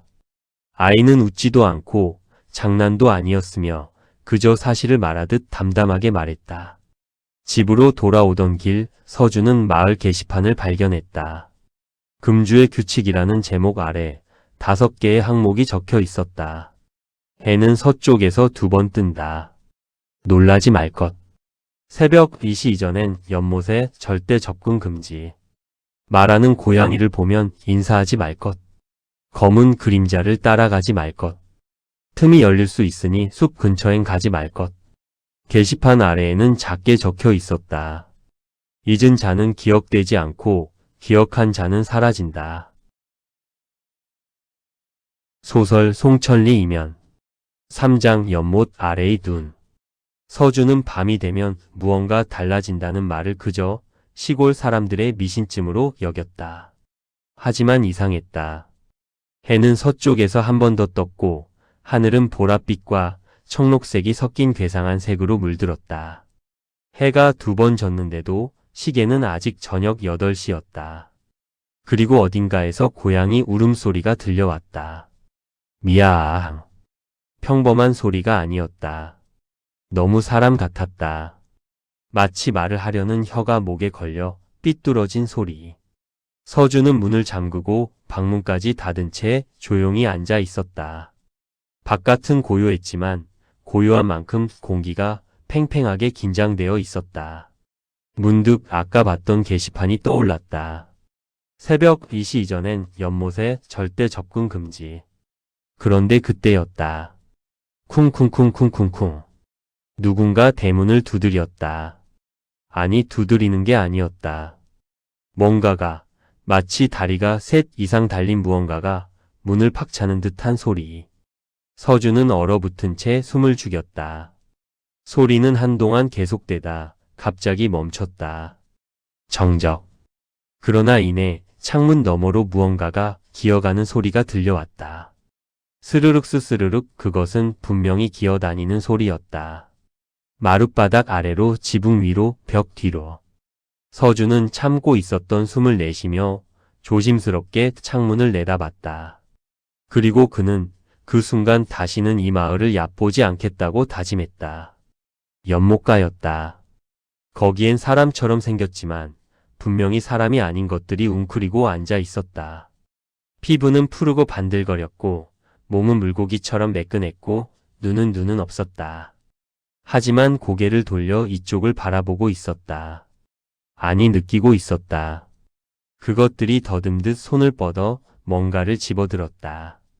바로 그때 마을 종소리가 다시 울렸다. 이번엔 한 번이 아니라 3번. 마치 경고처럼.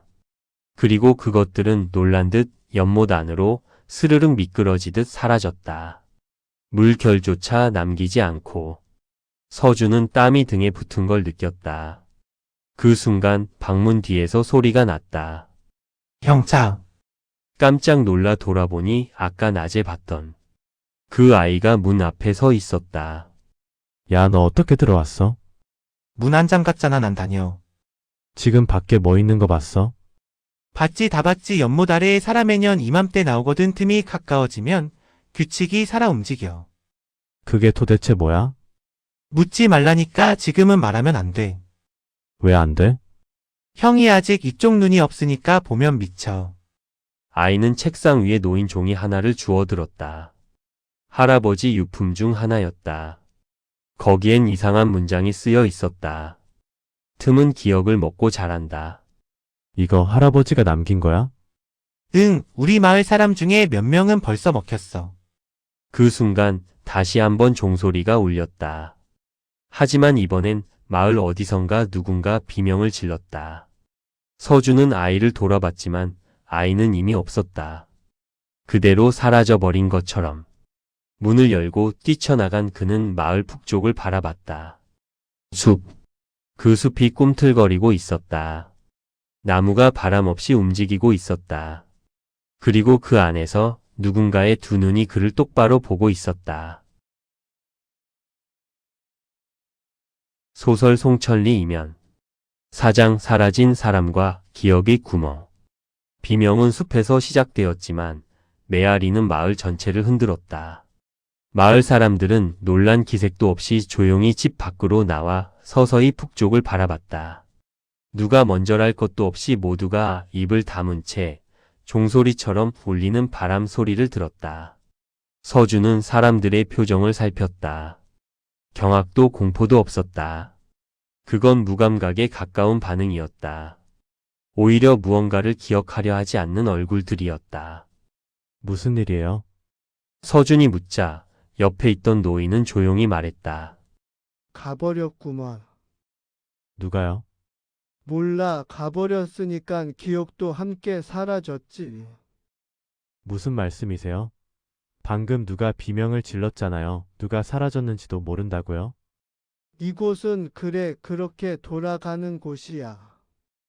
말이 안 되잖아요. 사람이 사라졌는데 아무도 이름도 기억 못해요? 기억하지 마. 왜요? 그게 규칙이야. 기억하면 따라와. 그 순간 마을 방송 스피커에서 뭔가가 울렸다. 마치 오래된 녹음기에서 나오는 듯한 잡음 섞인 소리였다. 본 마을은 오늘부로 일시적 기억 차단 구간에 진입합니다.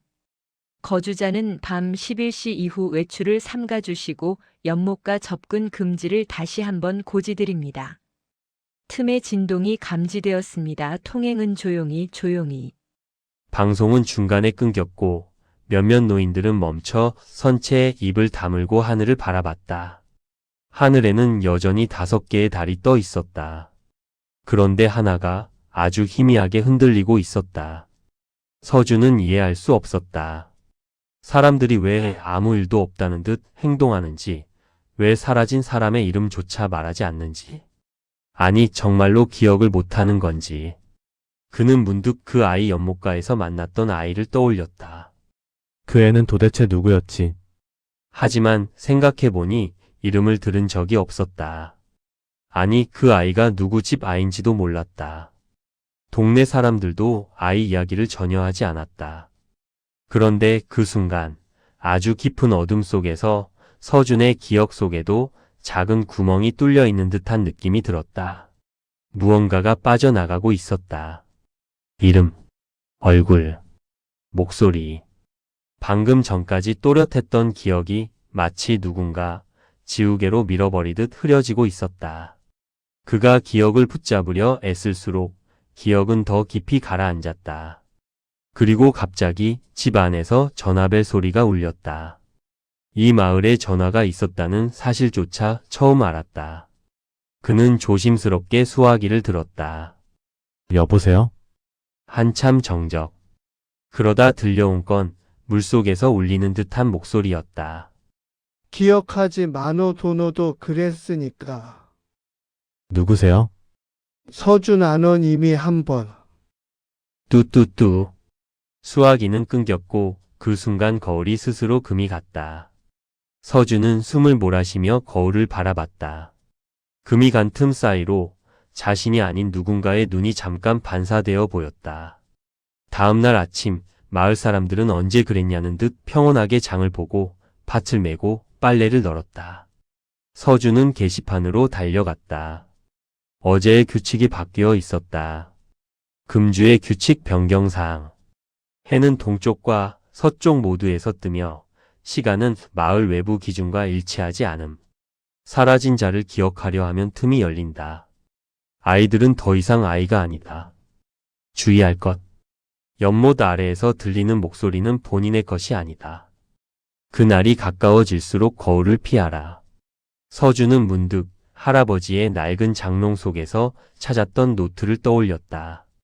페이지마다 지워진 흔적과 긁힌 손글씨들. 그리고 마지막 페이지에 남겨진 단 한 줄. 나는 나를 잊지 않기 위해 나를 죽인다. 그는 문득 깨달았다. 이 마을에서 진짜 죽음은 사라지는 것이 아니라 잊히는 것이라는 걸. 소설 송천리 이면 5장 틈의 가장자리.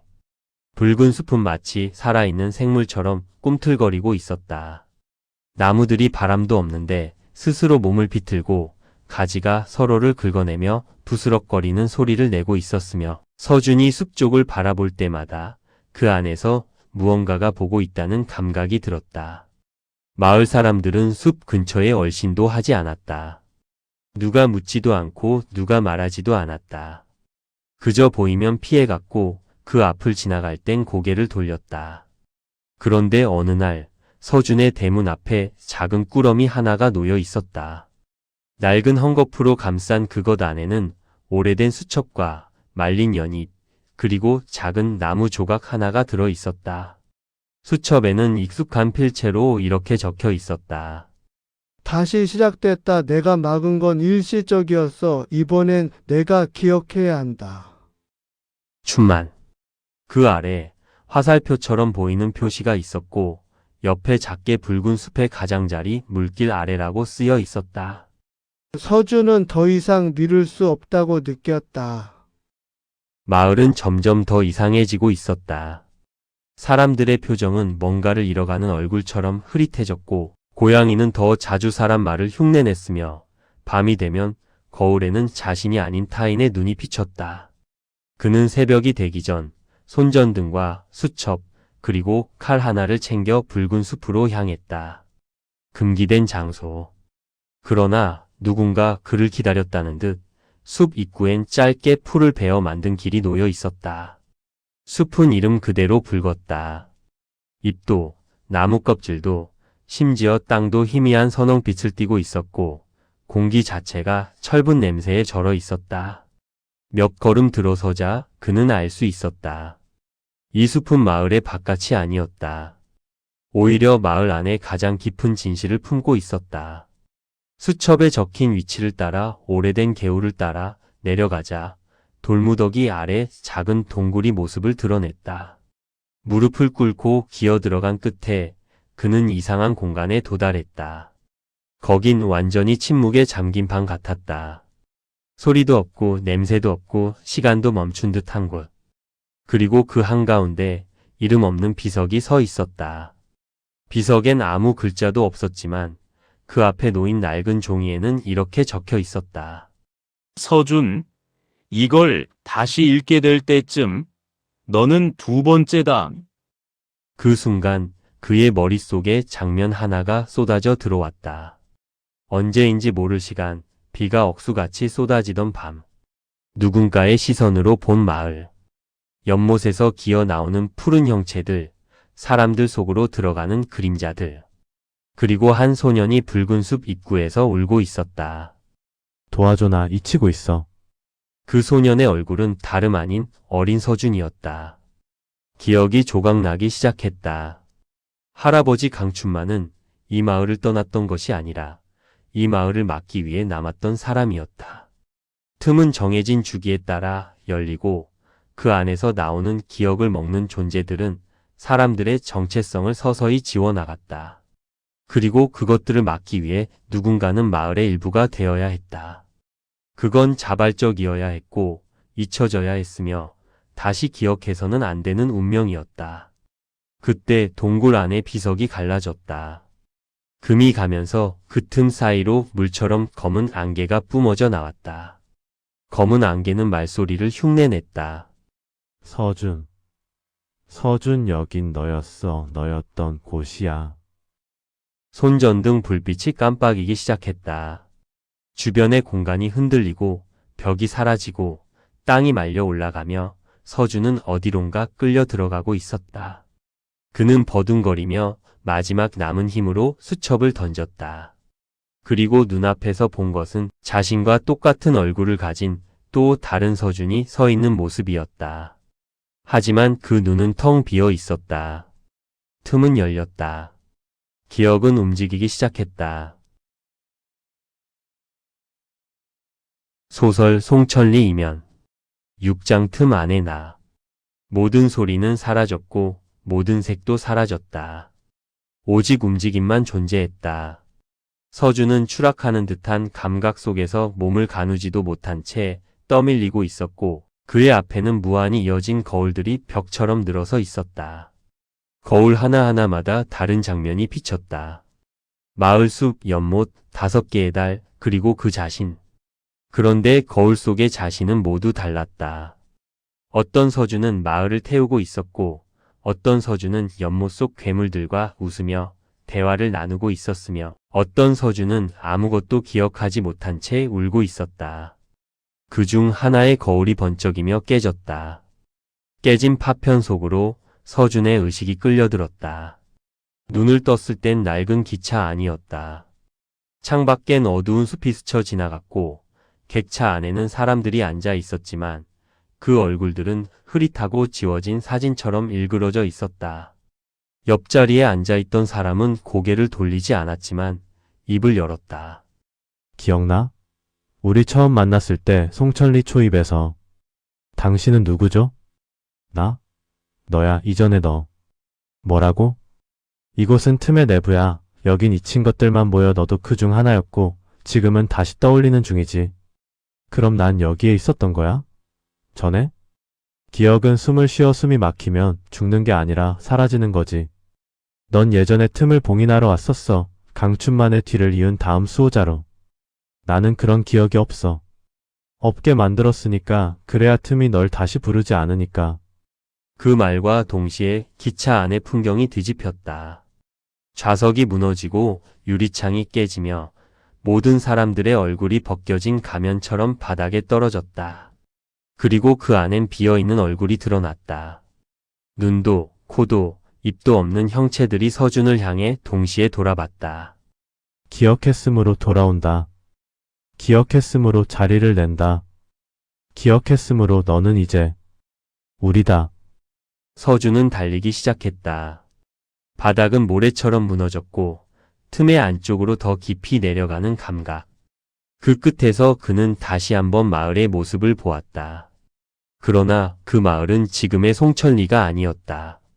불타고 있었고 하늘엔 달이 7개나 떠 있었다. 사람들은 서로를 보지 못했고 이름은 모두 사라졌으며 아이는 노인의 얼굴을 하고 있었고 노인은 기억을 먹는 존재들에게 머리를 조아리고 있었다.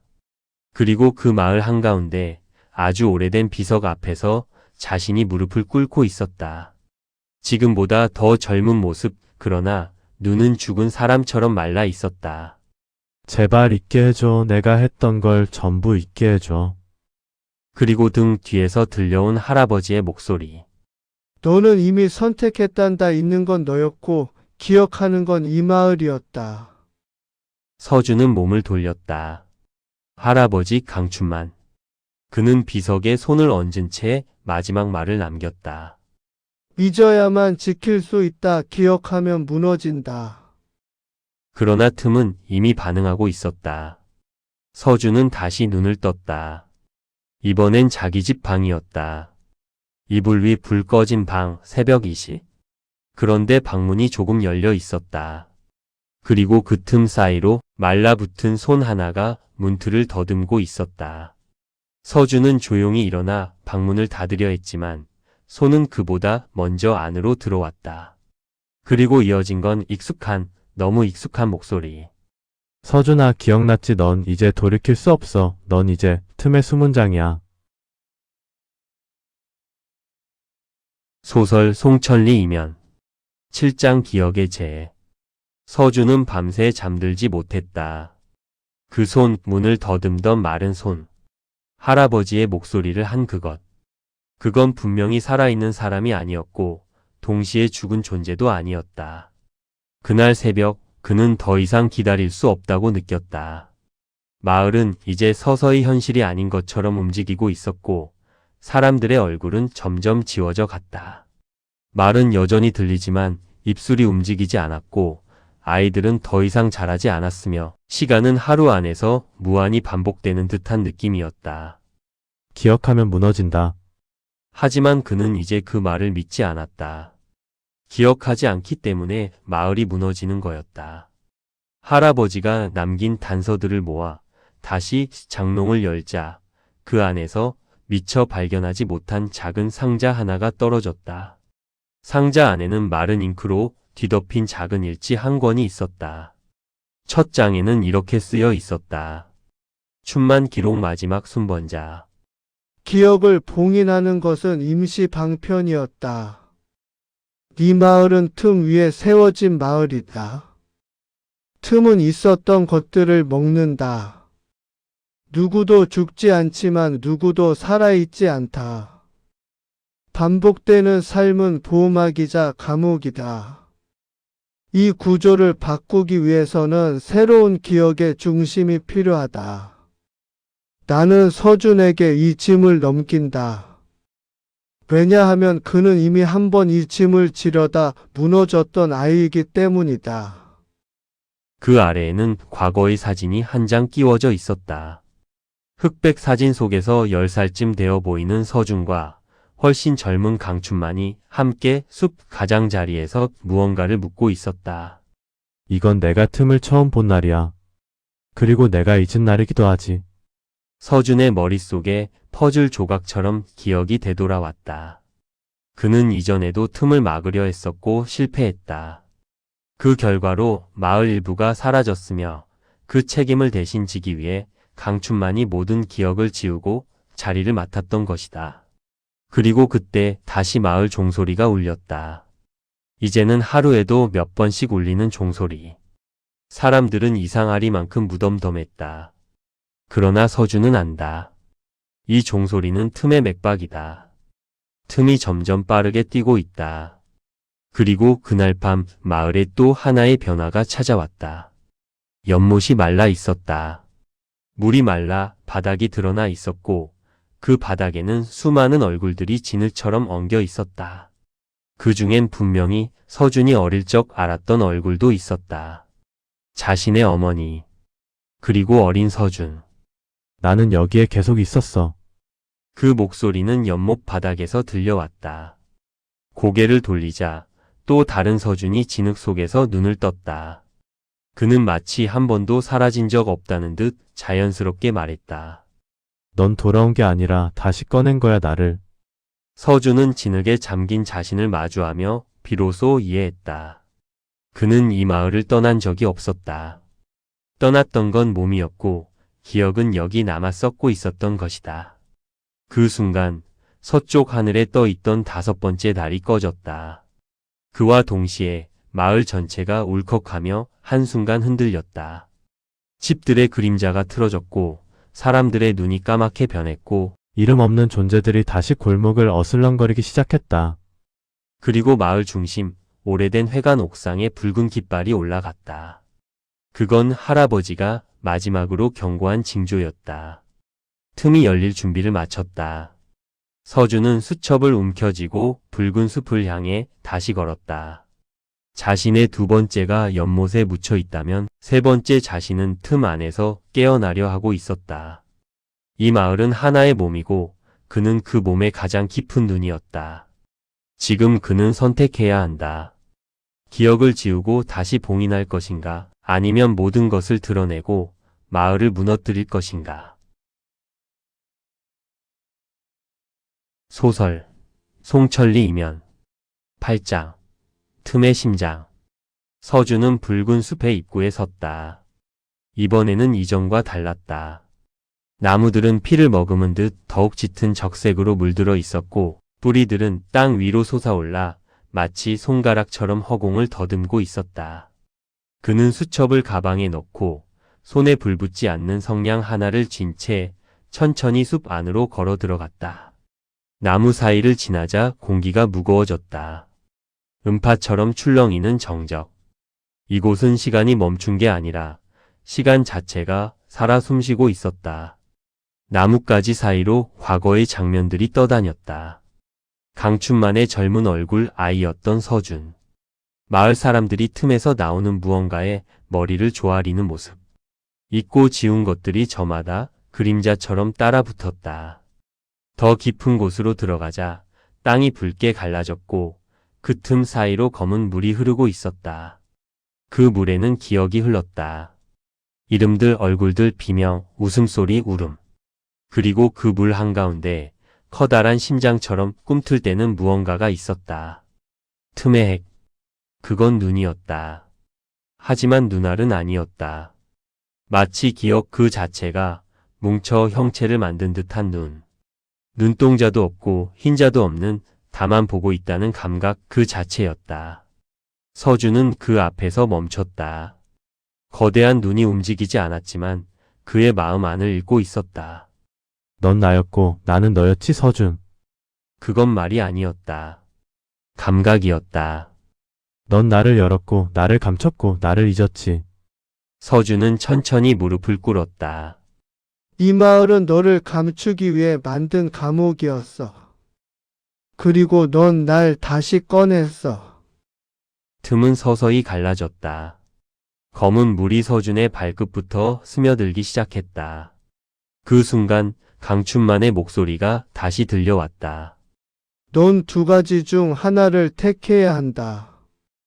하나, 나처럼 자신을 잊고 틈을 봉인한 채 마을을 유지하는 수문장이 될 것.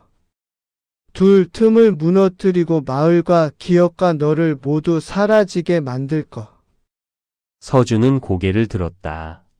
검은 물 속에서 또 다른 자신들이 하나둘 떠오르고 있었다. 붉은 옷을 입은 서준, 눈이 없는 서준, 웃고 있는 서준, 피를 토하는 서준, 그리고 마지막으로 눈물을 흘리는 서준. 그 모두는 틈의 결과였다. 선택을 유예한 존재들. 너는 기억을 선택한 첫 번째 인간이다. 심장은 점점 더 크게 뛴다. 서준은 가방에서 수첩을 꺼냈다. 마지막 장, 텅 빈 페이지에 이렇게 적었다. 나는 틈이 아니다. 나는 나다. 그러자 심장 소리가 멈췄다. 검은 물이 일시에 몰아쳤고 서준은 그대로 그 안에 삼켜졌다.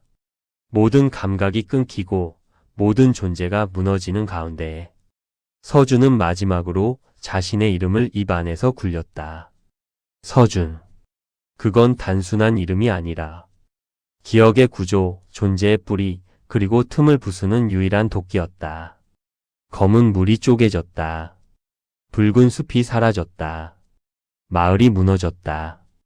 그리고 하늘의 달이 하나씩 꺼져갔다. 5, 4, 3, 2, 1. 그리고 마지막 하나는 서준의 눈 속에서 사라졌다. 소설 송천리 이면 9장 존재의 그림자. 모든 게 끝났다고 생각했다. 눈을 떴을 때 서준은 낯선 방에 누워 있었다. 병원 같기도 했고 오래된 민박집 같기도 했다. 창밖에는 안개 낀 들판이 보였고 그 너머엔 형체를 알 수 없는 언덕과 나무가 어렴풋이 흔들리고 있었다. 침대 옆에는 작은 탁자 하나, 그리고 수첩 한 권이 놓여 있었다. 서준은 천천히 몸을 일으켜 수첩을 펼쳤다. 수첩 안엔 아무것도 쓰여 있지 않았다. 단 한 글자도. 그는 잠시 멍하니 수첩을 바라보다가 뭔가 이상하다는 걸 느꼈다. 자신의 이름이 기억나지 않았다. 사람들의 얼굴도 장소도 시간도. 모든 게 희미하게 익숙했지만 동시에 한 번도 본 적 없는 것처럼 낯설었다. 방 밖으로 나가자 노인이 하나 마당을 쓸고 있었다. 서준은 말을 걸었다. 여긴 어디죠? 노인은 얼굴을 들지 않은 채 조용히 말했다. 새로운 분이군요. 그쪽 방이 맞습니다. 저를 아시나요? 모르죠. 하지만 그 방은 항상 한 사람만 씁니다. 한 사람? 기억을 지우고 돌아온 사람. 그 말에 서준은 가슴 속 어딘가가 철렁 무너지는 느낌을 받았다. 기억은 사라졌는데 상실감만은 선명하게 남아 있었다. 그는 며칠 동안 그곳에서 지냈다. 누군지도 모르고 어딘지도 모르며. 하지만 매일 밤이면 이상한 꿈을 꿨다. 5개의 달, 연못, 거울, 그리고 자신을 부르는 목소리. 그 목소리는 항상 마지막에 이렇게 말했다. 넌 날 기억했어. 그리고 그래서 우린 남은 거야. 그러던 어느 날 그는 마을 한가운데 작은 폐건물 안에서 낡은 목각 인형 하나를 발견했다. 그 인형은 이상하게도 자신과 닮아 있었다. 인형의 등 뒤엔 이렇게 적혀 있었다. 서준 틈을 막은 자. 그는 무릎을 꿇었다. 무언가 뜨겁고 슬픈 감정이 목구멍까지 차올랐지만 눈물은 나지 않았다. 대신 기억이 아닌 감각이 스쳤다. 자신이 있기를 택했지만 무언가를 지키기 위해 남겨둔 작은 조각들. 누군가는 기억하고 누군가는 잊고 그 경계 위에 단 하나의 이름이 남아 있었다. 서준. 그건 더 이상 사람의 이름이 아니라 틈을 넘은 이의 흔적이었다. 밤이 되자 하늘에는 단 하나의 달이 떠 있었다. 옅은 푸른빛.